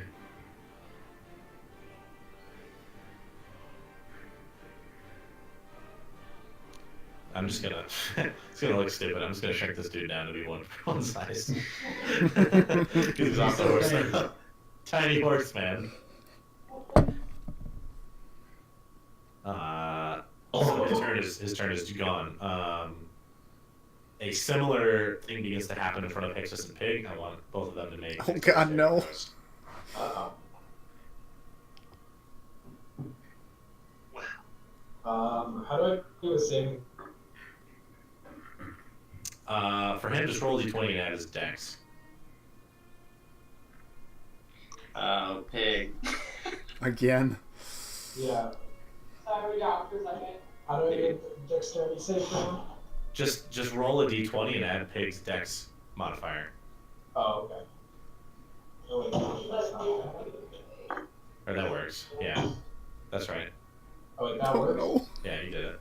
Let's put down his dexterity. He's like, wait, can I roll it again? Do you have advantage on dex saves right now, Hixus? I don't. I just that's carryover. Okay.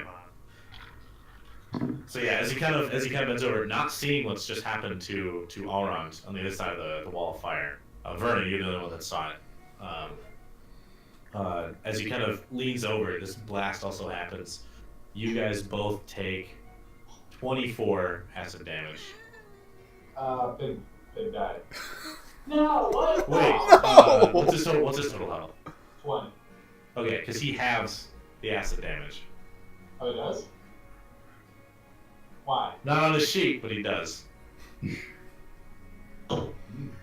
So, yeah, as Hixus, you're hit with the full blast. You notice as Pig is hit with the acid, you see him like kind of tense up for a moment, and Hixus, you see on the other side of him the kind of like blue, kind of greenish light behind Pig's eyes flashes as his fur kind of stands on end, and a lot of the acid flies off from him. Okay. So he takes 12 because it was 24. Yeah, I don't know how to edit his health. So let's see what's his total. So he would have he's to at 8. Yeah, I'll keep track of that. Okay. All right, he's gone. Soren, you are up. Okay. What's line of sight? Well, okay, everyone's exploding. Line of sight is blocked by this wall of fire, right? It's a giant wall of fire in front of you. That's all you see. So I can see the wall of fire. Yeah. Okay.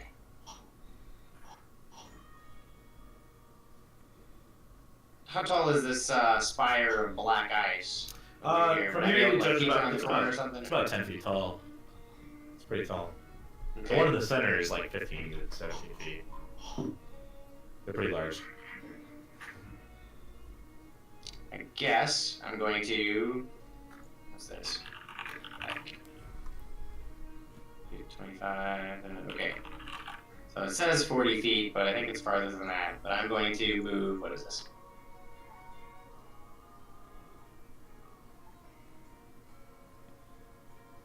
That's 40. Yeah, I'm using the dash action. Oh, okay. Well, no, that was you 40. moved. Where did you move from here? Yeah. Oh, he was one down. 5, Here? 10, 15, 20, 25, 30, 5, 35, 10, 40. 15, 20, 25, 30, 35, 40. Yeah, 40 is where you are now. So then 45. Can I move straight up? Yeah, I mean these are sheets. These are sheets of ice. The other ones are these ones here are like pillars. These are sheets. Oh, so these are not those. This is just on the ground then. Yeah. Oh, I thought this blocked line of sight too. So you can see clear right over it.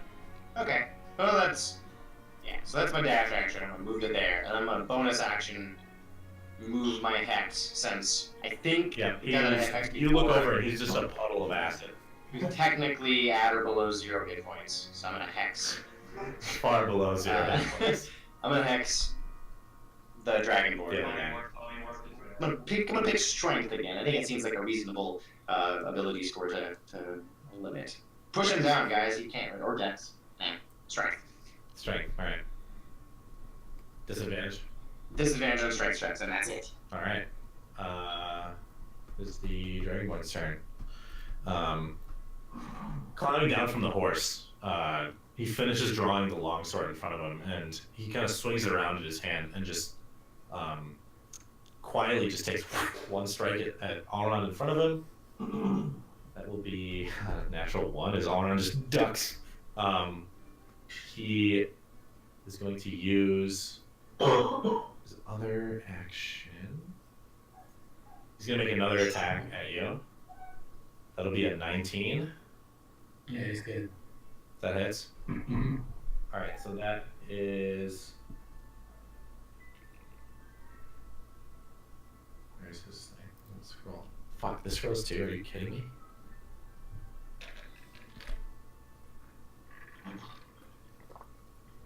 You take. Oh, I actually have to. Okay, I have to roll it. You take 11 slashing damage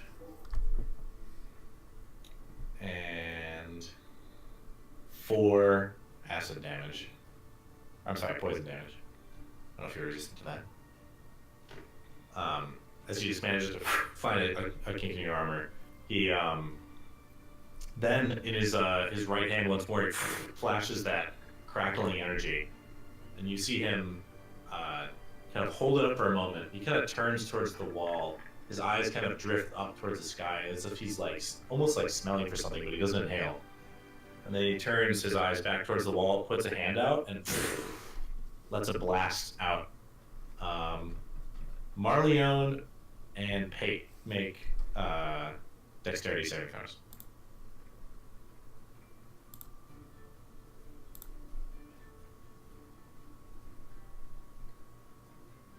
All right.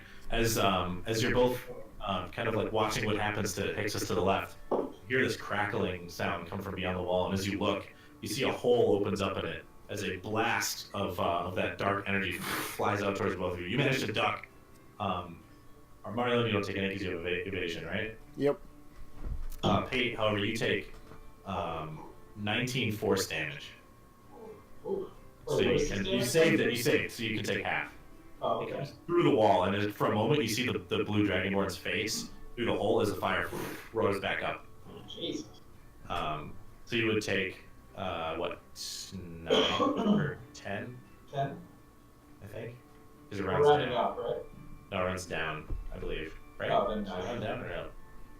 I believe it's I've been round rounding down. I've been rounding I down. think the PHB says round down. Okay. So you take 9. I'm gonna make my Constitution save for my concentration. Alright.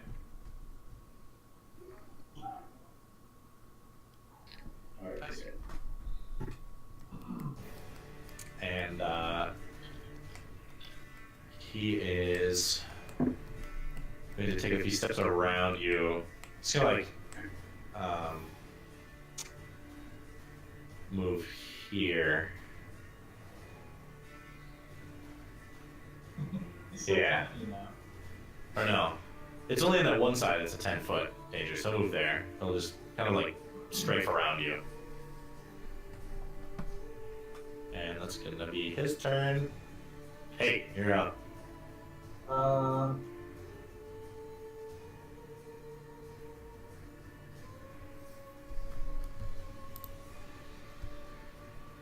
Shit.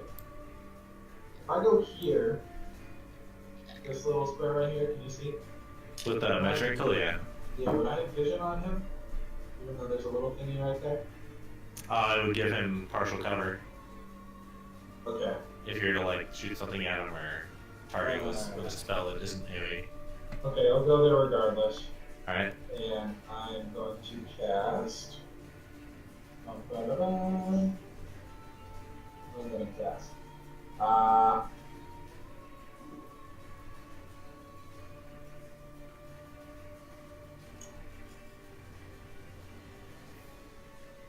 I will cast. Sorry, one sec.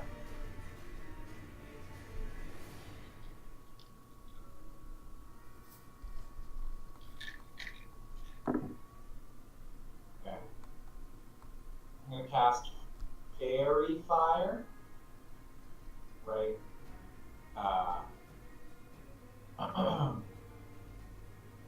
Right here. Just on him? Or just in, in that spot? Okay, is that? 10-foot radius? Yeah, I'll do a little further over. Okay. So, to hit. Oh wait, is this guy dead? The guy with the X-ray was dead, yeah. Oh, alright. Oh shit, never mind. Is it too late? I thought he was still alive. No, you would know he's dead. As soon as you come to the other side of the, like, just barely able to peek past the firewall, you see firewall. You see that it's just like a sizzling pile of like acid. Yeah. Okay. I'm gonna do Spreading out. healing word at level 2 on Ken. All right. So, level 2. Oh, okay, cool. So it just doesn't. That's So so is that 7 total, or what is that? I don't know. That seems kind of weak. What's the roll? Um. It's just 1d4. Are we adding that? No. When you did it? What's the spell say? It says roll 1d4, right? 1d4. Yeah. So you cast it at level 2, so it's 10 points of healing because it rolled twice for him. Okay. So every time you do a high level, you add another d4. Gotcha. So you heal 10 points, Ken. Nice. Yeah. And I'm going to inspire Ken. Already inspired. So, Sorry. Yeah. use it. I'm going to inspire.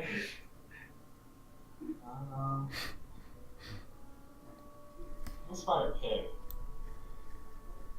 What are you No, gonna do to inspire Pig? no, actually not Pig. Mario. I'm already inspired. Hey, sorry, inspire. Use me inspiration. I'll inspire Verna. Oh yeah, she used hers, so she can be inspired. Re-inspired. The fiddle solo just hit its full stride. Okay. So they're kind of- Yeah, some like intense twanging. It's glorious. Alright. That's your turn. Marleone, you are up. Alright. I want you to make another perception check. Alright. You're still footballing the package, right? Yeah. Right. Yeah, you notice as you like ran away from his last position, you see the black ice around you like doesn't like come at you, but it just kind of like leans in towards you as you carry the package away, just ever so slightly. Okay. Like it's almost like bending, but it's like solid ice. Gotcha. Marleone is going to move here, and I guess he's going to ready his Ninjato and spend a key point to dodge. All right. Well, actually, no, I didn't use an attack action. I'll just standard action dodge, I guess. You're taking a dodge, and then you're gonna what? I think that'll be it. All right. Take the dodge action. Verna, you're up.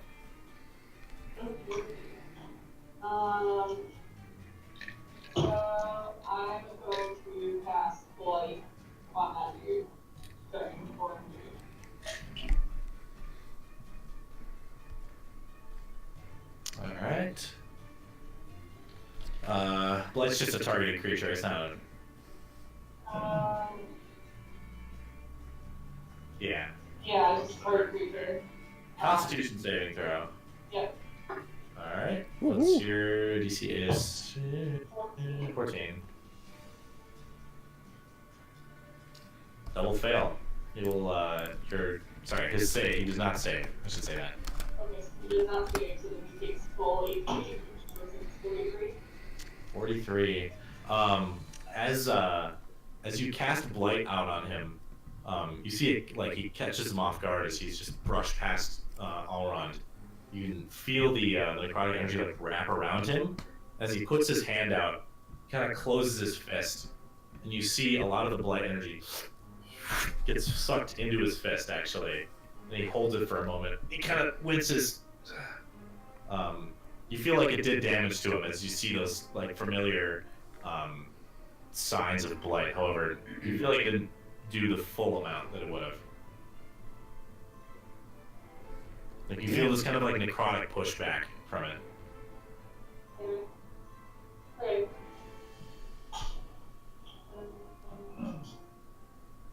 Jesus Christ, that was almost max damage too. That's awesome. Yep. Can I do any sort of attack in the second thing or no? Just movement? Let's see, that was an action. So you can move, and if you have anything you can do with a bonus action. I don't think so. Okay, I'm good.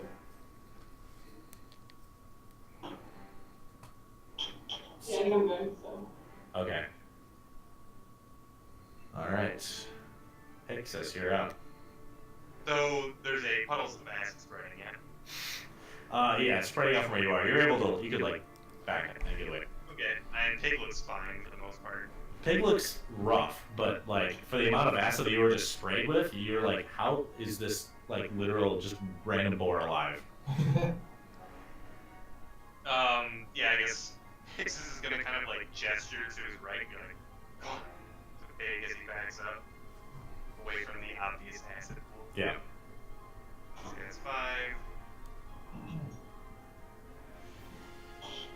Suppose I'll dash as well, since the guy left alive is over there.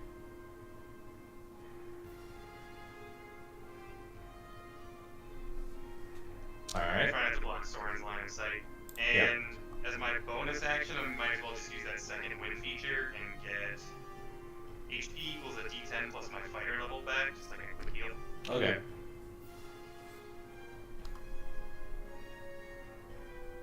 Let's go ahead and roll that. I'm solid. Nice. All right.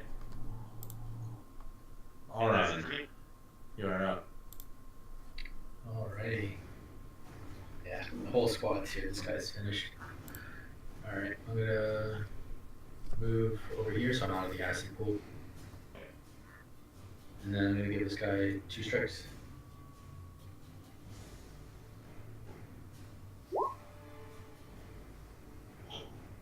I'll hit. 19. Oh, yeah. I'll give it Divine Smite. Alright.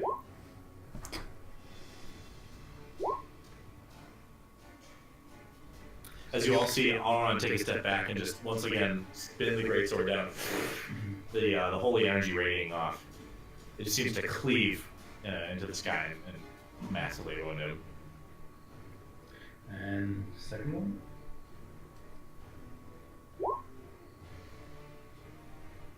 I will not hit, unfortunately. D8. It's an inspiration to D8, right? Yes. Oh yeah, I didn't give you time. I forgot it. Inspiration, you can pick to do it or not. Sure, I think I need the 8 to hit.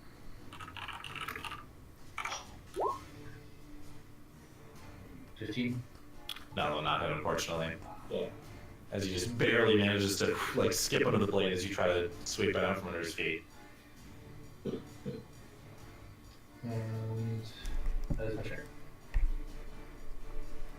Alright. Pig. Pig is gonna hightail it out of there. He's gonna just dash. He's out. He can run Okay. 40 feet, so he's. So he's just gonna like retreat. Yeah. Alright. So Pig takes off. After being fucking splashed with acid in his face. Little mid-fight bath. Alright, those guys are both dead. Soren. I'm now the mobile Eldritch Blast battery. So I'm gonna do that. He's gonna do the thing he does. He is hexed. So, 2 of them. Alright, Nice. they will hit. Okay.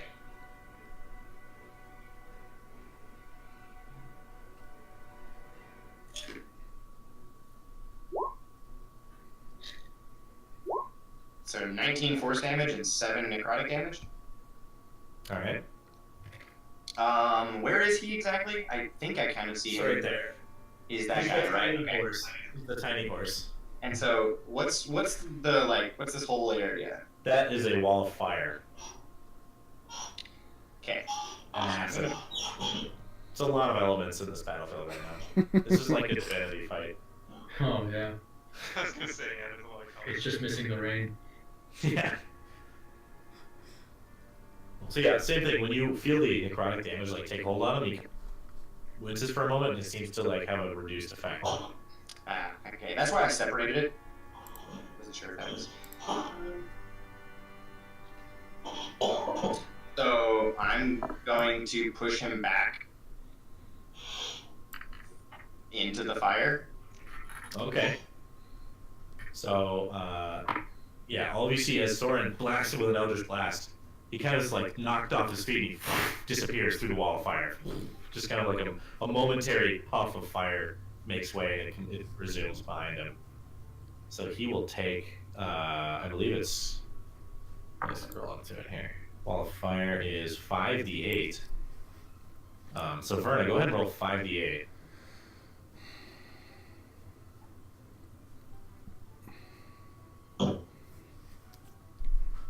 Alright. As he disappears beyond the wall of fire. And that is my turn. Alright. Since none of you can see him, I want... Wait, can I see it? No, because it's like, the wall is kind of like blasting out this way, right? Oh, okay. So like there's like 10 feet out from it, it's like, you could like see his form maybe a little bit, but it's like beyond, between these like blasts of fire coming out. I want Soren, Verna, and Marleone to make a dexterity saving throw at disadvantage. So mine would be normal then. Or, sorry, just at normal, not without, just normal. No disadvantage, no advantage. Is normal? For everybody? Just normal. Go ahead. Okay, I'm just making sure before I... Whatever your normal roll would be for a dexterity save, do it. Okay. Sorry about that. Alright. So as there's like this moment of silence as Soren blasts him through the wall, you kind of like all stand there for a moment and you hear that same and another blast comes through, directed right at Marleone. You take, let's see, if you did not save,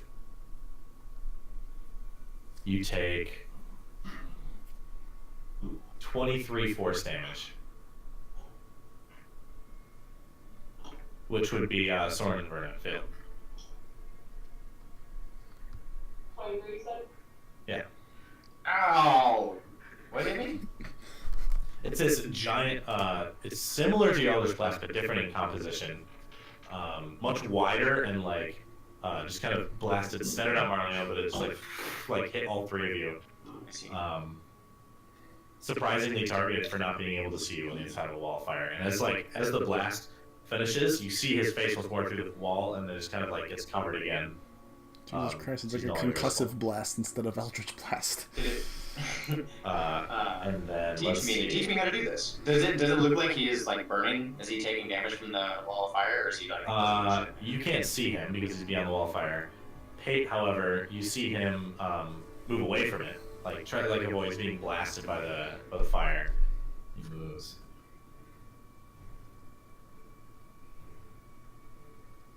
You see him kind of like move behind one of the pillars of black ice and like disappear behind it. The rest of you though can't see anything because you were all looking this way. Sorry, I think a little distracted. Fire puppy. I'm sorry. Alright, Pate, you're up. Alright, She's just eating her paw. yeah, she's like eating her paw. I was trying to get a funny Snapchat of it. Alright, so I can't see him anymore? He moved to your left, like he ran out of the wall of fire to avoid being burned again, Yeah. and then hid behind one of the pillars of ice to your left. Oh, No one else was able to see that though. I'm gonna fireball right here. Alright. Go ahead and roll. Shit right up. So he has to save, right? Yeah, go ahead and roll your damage, Oh, okay. because that determines what he takes. Gotcha. And I can see your DC then too if you do it. 16. As you cast the fireball off beyond the pillar, you see his like form disappear behind the pillar right as you cast it. You see the blast just completely envelop everything around it for a moment. It fades down. The ice is still like there. It's like almost like rock, kind of like unmelting. And you see as he disappeared before he went behind it, you're sure that you hit the area where he was, though you can't tell what kind of damage it did to him. Gotcha. And then I'm going to move 15 feet. 15 feet there and 10 feet over. Alright. As you do get over there, you see him kind of like wedged like two of the pieces of black ice. He's actually like pressed up against them, and from this angle you feel like he probably avoided the majority of the blast. Ah. Watch out for that acid bug, too. I don't know. Oh, yeah, wait, where is it? Oh, sorry, I should draw that. A man exploded There. somewhere. Ah, You didn't step in it. You're good. I got him right where I want him. Alright. So yeah. And I'm going to inspire myself. Can you Little do that? known. I think I can. Can I do that? I hope that Peyton knows that that's a famous quote from the sagacious Dewan. I got him right where I want him. The tiger. Bardic inspiration. There was like a specific thing that lets you inspire yourself, right? No, I can't do it. At level 14, you can. Oh, okay. Peerless skill. When you make an ability check, you can expend one of your bardic inspiration and roll it to add your number to your ability check. Gotcha. Yeah. So you just inspire yourself. Alright, well, in that case, that is all. That's it. All right. Oh, wait. Quarterly. Can Oh, I start playing my bagpipes? Or is that an action? You can take him out. Okay, I'll take him out. Yeah. Well, wait. What did you use for used fireball, which is an action? Yes. Playing the bagpipes in action? I would say it could be you have an interaction. I would say you could be burning your bonus action to start doing that. Oh, It wouldn't be fully invisible, but it would start taking effect. Alright, start doing that. So as Pate runs over there, you all start hearing bagpipes echo out from the square, like weird acoustics, like the ice and the fire, and the acid and the bagpipes in the background. But distinctly Scottish. This very Scottish. Very. Marley, you're out. Okay. Let's see what we got.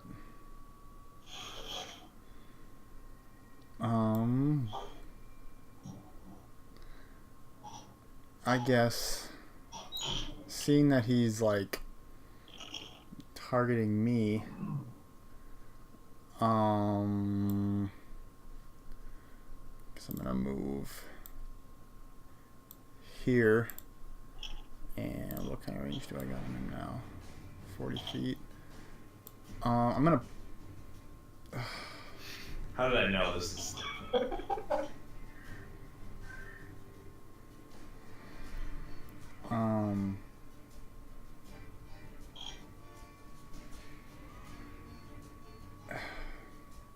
Honestly, I guess I'm just gonna, again, just, you know, like in a defensive way, hold my Ninjato and use my standard action to dodge. Alright. And that'll dodge. probably end my turn. Alright. Verna. You're up. As you hear the familiar bagpipes being played, you've heard them a million times. Okay, so there's old tricks again. Okay.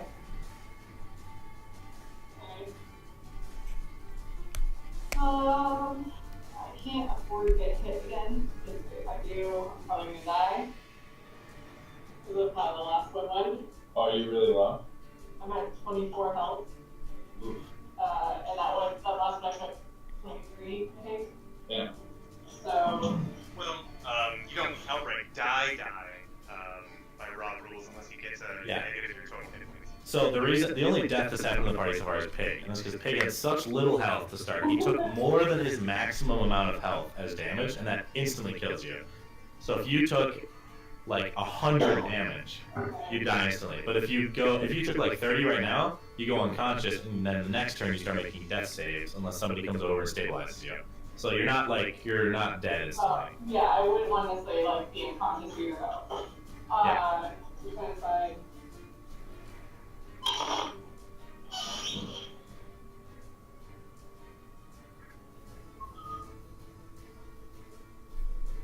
Would I be able to cast a spell that have a range for, like, say, Fireball? I have a range. Could I cast it through here, though? Because You can cast it over. over, yeah. Because like range is like total range, so like if you want to cast it over something, you just do like a high angle shot, right? Okay, that's what I thought. I was wondering if you're... Okay. Okay. Make a perception check to see if you can target exactly. Since you saw where Dean cast the fireball, or where Pave cast the fireball, you have a pretty good idea. He's on the other side of that big pillar, so you can't see him directly. Alright, go ahead and roll a D4. D4. Yeah.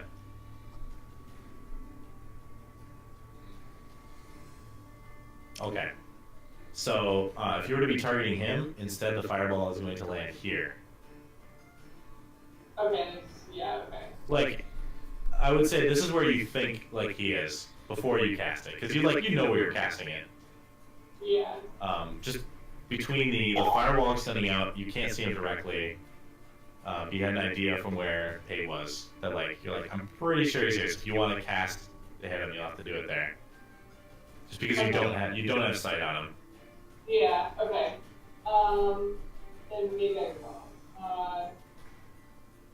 I'm instead going to cast mirror image myself. Okay. Love that stuff. You kind of split into multiple projections of Verna. And I'm going to move.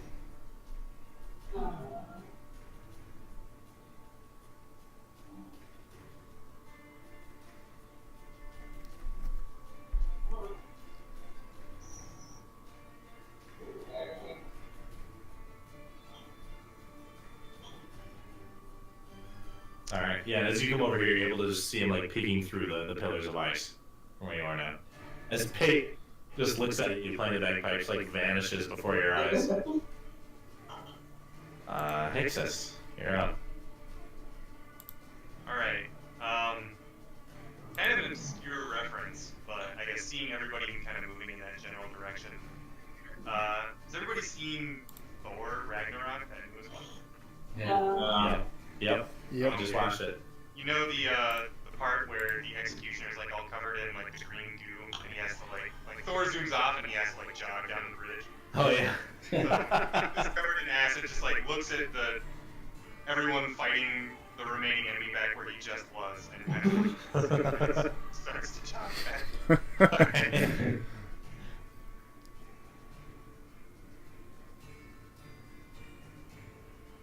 Dash. Getting your workout today. No. You feel like you're getting some cardio, yeah. Revisiting the puddle of acid that was that rogue that I tried to take in for questioning. And I mean, that's a double move and a dash. I have a bonus action, I guess, but I don't have anything I'm going to do with it.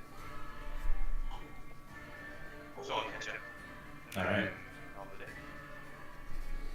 All around, you're up. Alright.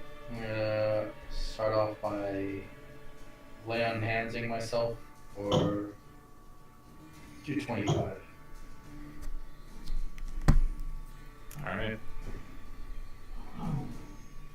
So I'll go from 29 hit points to 54.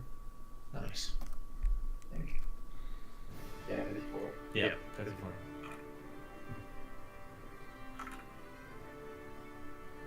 And then I will move.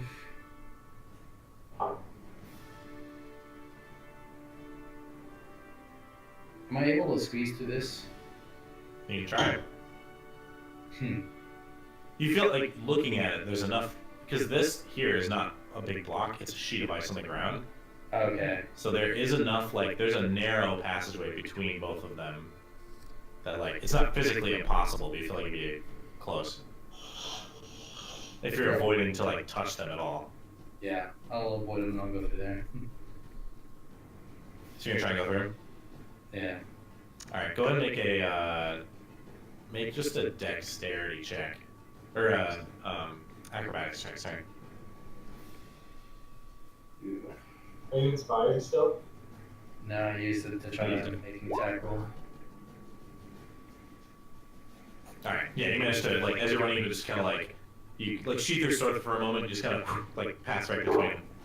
Alright. Because they're not, like, they're not close to each other, one's a sheet of ice and one's an object, you managed to get her, which is fine. Alright. And last 10 feet gets me here. Alright. Vernon Hicks are now in range of your aura. Mm-hmm. And on my turn. Okay. This guy's dead. I'm taking him off the thing. So is this guy. Soren is up. Soren is dead. He's done.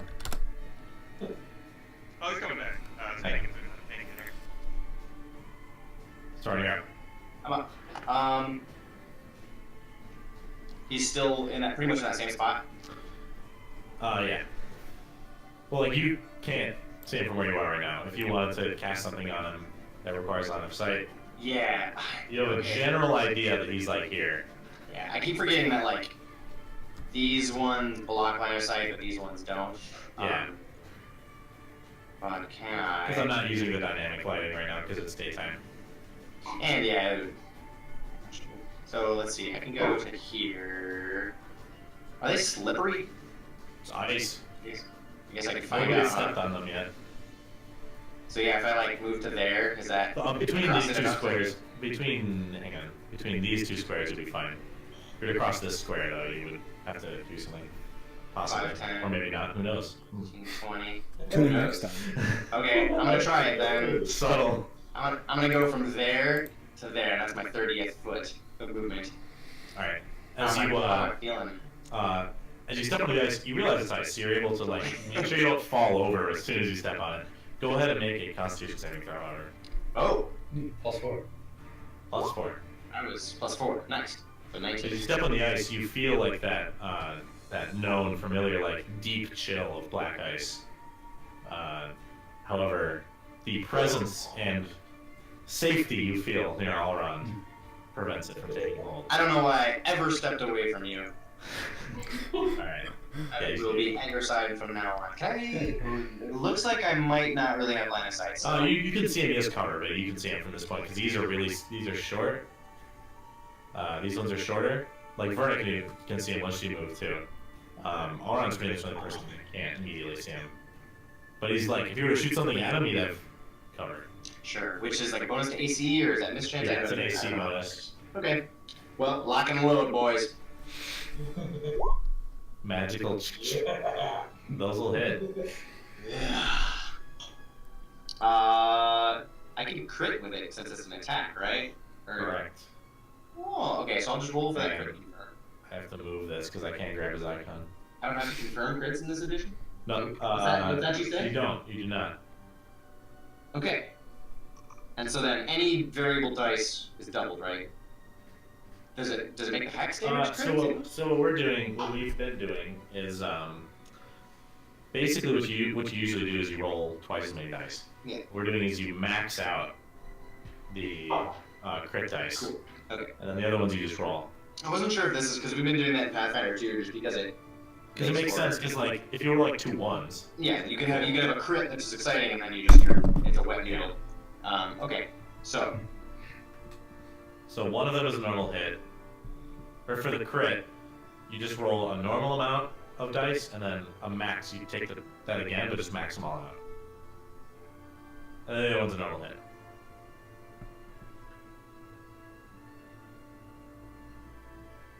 shit, this is hard to do. Okay. How much damage do you do with an Eldritch Blast? What's your damage roll?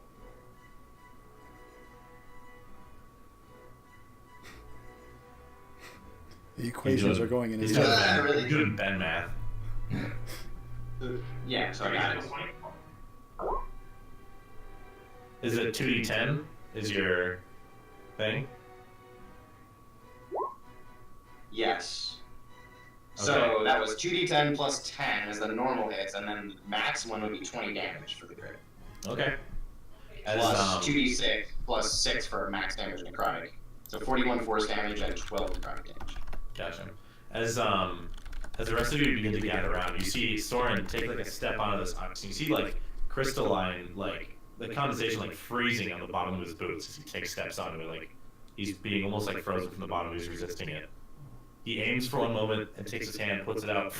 A familiar Eldritch Blast. However, this one meets the Dragonborn square in the chest as it just hits him, pushes him back just like a couple feet. And you see the blast actually rip out the other side of the Dragonborn. The right side and like kind of where his shoulder meets his torso, there's just like a kind of burned hole in the side of him. You see him just kind of stand there for a moment, looking at all of you. And Peyton Hixus, you have front row seats to this as you see that familiar writhing begin to happen on his left side near his heart. You see him gaze past all of you, past Hixus, and looks directly to Mario, and just kind of looks down at the box that's in his hands and goes, "I was so close," and begins to writhe and like grab his heart. Hixus would yell at the pig, "Back up!" I'm backing up. I'll say all of you get one turn right now in point of order. So we're skipping his turn. Pate, you're up first as this is happening. I'm gonna run. Oh shit! I don't have any more connection doors. All right, I'm hightailing it. So you just back the fuck up. Yeah, 50 feet that way. All right. You get out of range. Okay. Marlianne, what are you doing? I think I'm just gonna stay where I'm at. Dodge action as a standard. All right. Verna?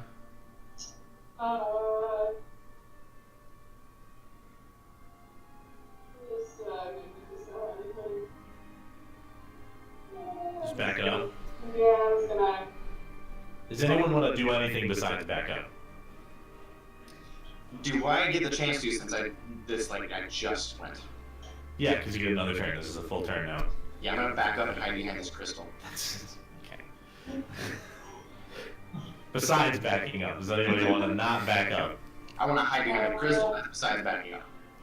Should we say anything to them? Do they want to do anything to him? Judging from the other two, he has moments. Not even like a moment. Are there still like people standing around? Like People have like fled the square. This is like, yeah. And this has only been what, like not even a minute yet. So like, people like nobody's arrived. If there's like any kind of guards or anything, they haven't come yet. I mean, I'm backing up. I experienced it. Because it's been a turn is what, 6 seconds? Yeah. Oh, Jesus Christ. Has it been 10 turns? Maybe like a minute, maybe like a minute and a half. Like it's not been long. Oh, These things happen very quickly. But yeah, I mean, just backing up. So. Alright. Did Higgs just back up? Oh, you got it. Everyone has backed up except you. Alright, I'll back up here and I'll call my horse to my side. Alright. So I don't know where it ran off to, but he's back. As you all watch, as he just after saying that, just kind of clenches his left side and just winces again, and familiar to the other two, there's that pouring of acid that begins to come out, and he looks almost like forlornly at the box that Marleon's holding for a moment, like a rare show of like emotion, and then just splatters just like the others across the area, acid everywhere. Rip. Rip. That'll end combat for the immediate time. You see, people have fled the square. There are no immediate threats. Just 3 sizzling piles, 1 freshest pile of acid just sizzling away. Yeah, I mean, there's like nothing left of these dudes, you know? Yeah, none of their gear, any of their gear will survive. You can go check if you want. I guess I'm curious. Yeah, how long does it take the acid to dissipate? If at all. It's like the You other never thing, know. they're pretty fresh. Like they're moments from exploding. So. Yeah, I guess I'll take a look at the dude that blew me up.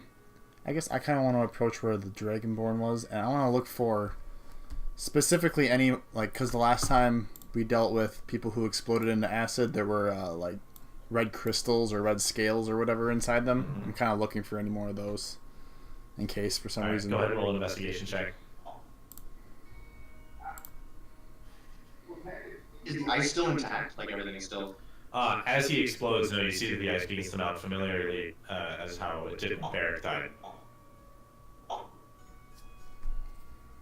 Especially with the ones that are in the wall of fire. They just kind of melt away immediately. 17 for investigation. You see traces of kind of those red speckled scales kind of thrown about. You didn't notice any of them on him when you were up close. Not on his face. Like, he was scaled, but he's a Blue Dragonborn, right? Those like normal Blue Dragonborn scales. However, you do find a couple of those, and you do also find a note that is covered in acid. You kind of like shake it out. Honestly, like managed to rip it out of his cloak. It's like a letter that's been opened, and one part of the envelope is being like eaten away. You shake it out and try to like get the acid off the bottom. A section of the letter has been destroyed, however, not all of it. Okay. Let me modify that quick just to make sure.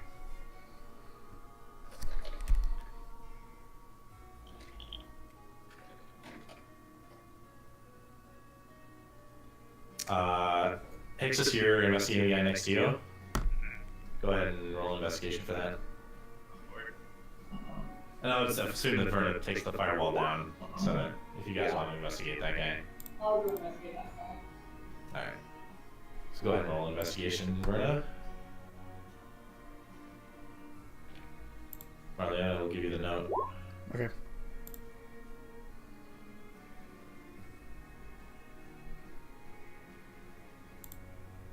I suppose I'd also probably make an effort to find the murder weapon that I disarmed him with. Okay, yeah. I assume it was anyway a crossbow. So. It was a crossbow and the short sword that you unsheathed and threw away. while you're not able to find much on his person, he seemed to able to get into his pockets and stuff before all of it's burned away completely. But he's got nothing on him. He's just got the weapons and there's a couple. It's some now acidified rations for the day, but nothing personal effects. Nothing. It just seemed like he was armed. Can I tell what race he was? This guy was a drow. Oh, interesting. You knew that before because you came close to him, getting up in his face. Yeah, Verna, you're able to find hardly anything. You are able to just barely get into some of the clothes, but these guys are traveling with nothing on them. For some reason, they didn't have any travel gear or personal effects or anything.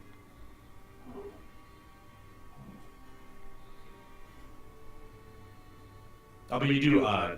You guys do find the short sword and the heavy crossbow actually. Oh. Is there anything on their horses? There are some damaged saddles. Looking through the pockets on there, though, I mean, there's these guys had basically non-traceable belongings. There's nothing on these dudes.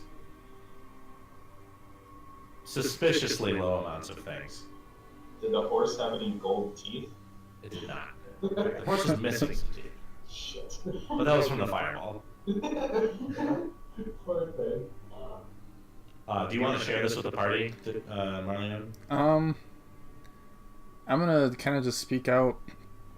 I'm gonna call Verna specifically because she's the one I know who can read any language, quote unquote. I have a note. Can you read this? Or Marlene, can you read this? I cannot read it, so I do not actually know what's I inside should it. check that beforehand. Nah, it's fine. So you call Verna over. Yeah. All right, I will share it with Verna then. Verna, you have a note in your inventory. If you want to use comprehend languages, you can read this. Yeah, but what language is it? It says. Okay. Sorry, Dakota. No, you're fine. Don't worry about it.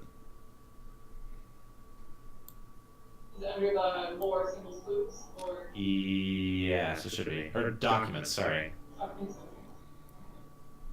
And which one? I have so many. Which one is it? It's labeled as Teradol's note. Okay, thank you.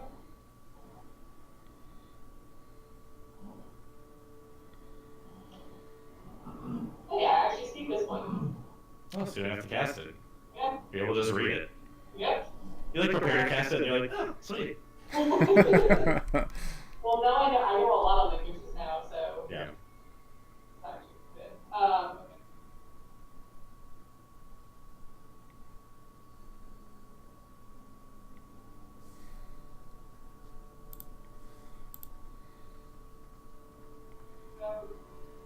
Okay. So I guess I'll read it out to you guys. It's the abyssal. Teradol, my child, you have been called. You are to be a seeker for him. With you, he will seek the remnants of feed his return. Find the remnant Kelithar. Find the hand of the frozen. The others will seek the rest. Remember, he is in your heart, as are we. And the signature was burned away with acid. Do you want me to, translate it and share the note with everybody? Yeah. Alright, so I'll add it to all of your journals. So it's under the documents section.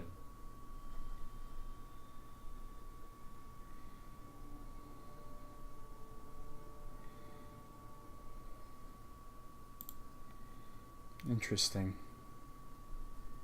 So it sounds like this was Teradol himself.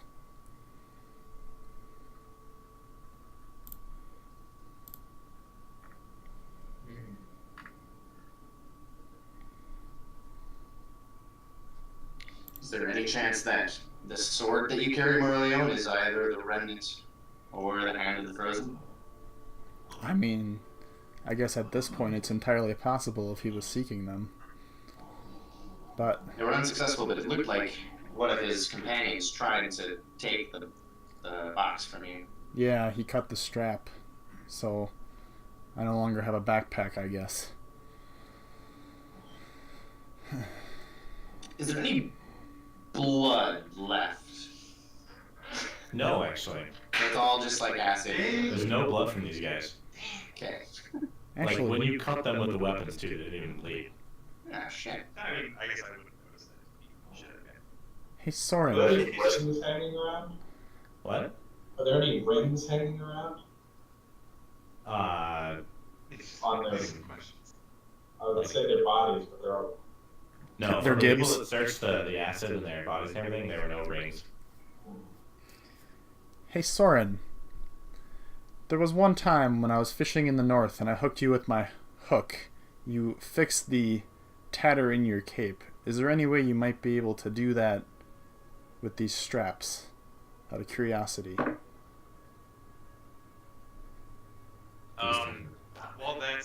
While that's happening, Hexus would approach Alron and kind of like tap him on the shoulder a bit and be like, do you want to see his Saurad?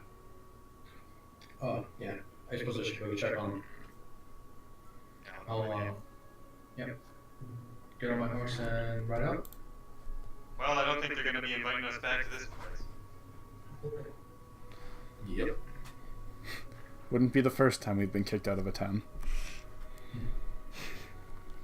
So you ride over to Saurad, and as you enter the doors open, see Riley's kneeling down on both knees next to him still.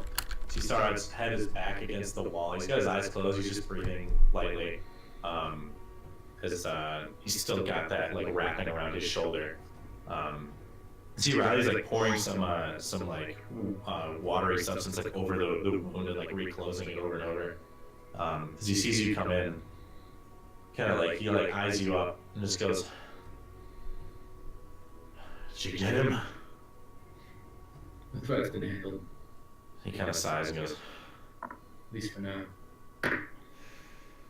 He looks over his shoulder and he goes, "Would you believe me if I've said that I've had worse?" I would. And he kind of looks down and helps him, like puts his arm on or his hand on Riley's shoulder and put to his feet. He kind of is holding the wound with one arm. And he looks out the door, sees all the melted black ice and the carnage and everything outside. He kind of walks out to the rest of the party and looks around. People are kind of like peeking out of their homes. You see this like solemn kind of look of defeat on Saurad's face as he looks around the town. There's like no casualties from the people in the area, but walks up to the rest of the party and looks to all of you and goes, and Verna, do you want to put the note away like before he comes out, or do you want to have it out? I'll move it away. Alright, you put it away. He comes out, he looks at the acid piles on the ground that's like beginning to like sizzle away in them. And he goes,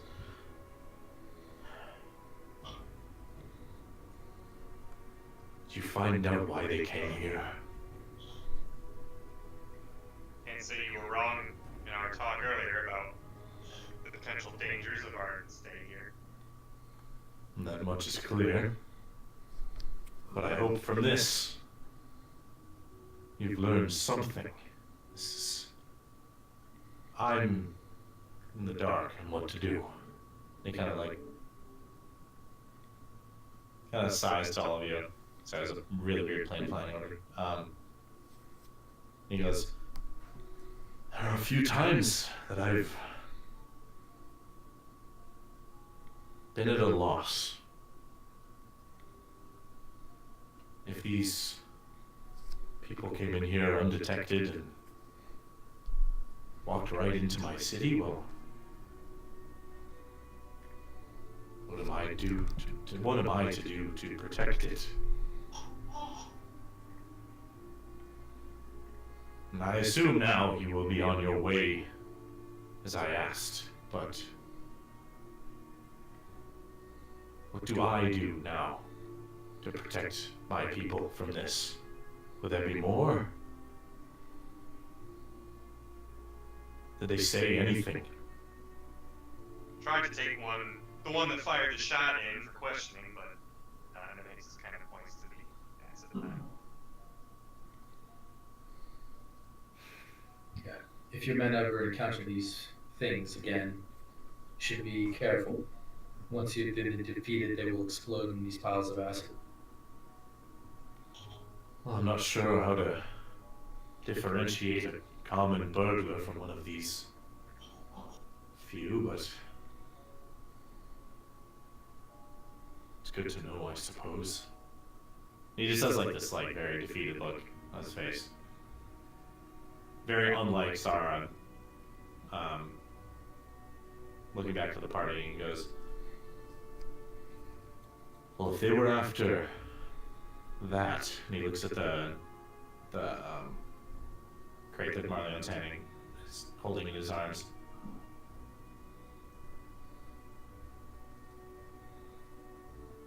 Then maybe you should take it to Claremont. Because I am now at a loss. And what possible forces may come for it.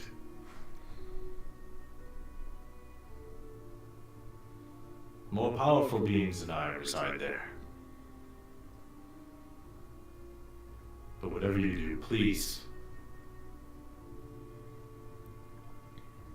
either stop whatever this is, or take it as far away as you can, and make sure that the only ones that are killed for it are you.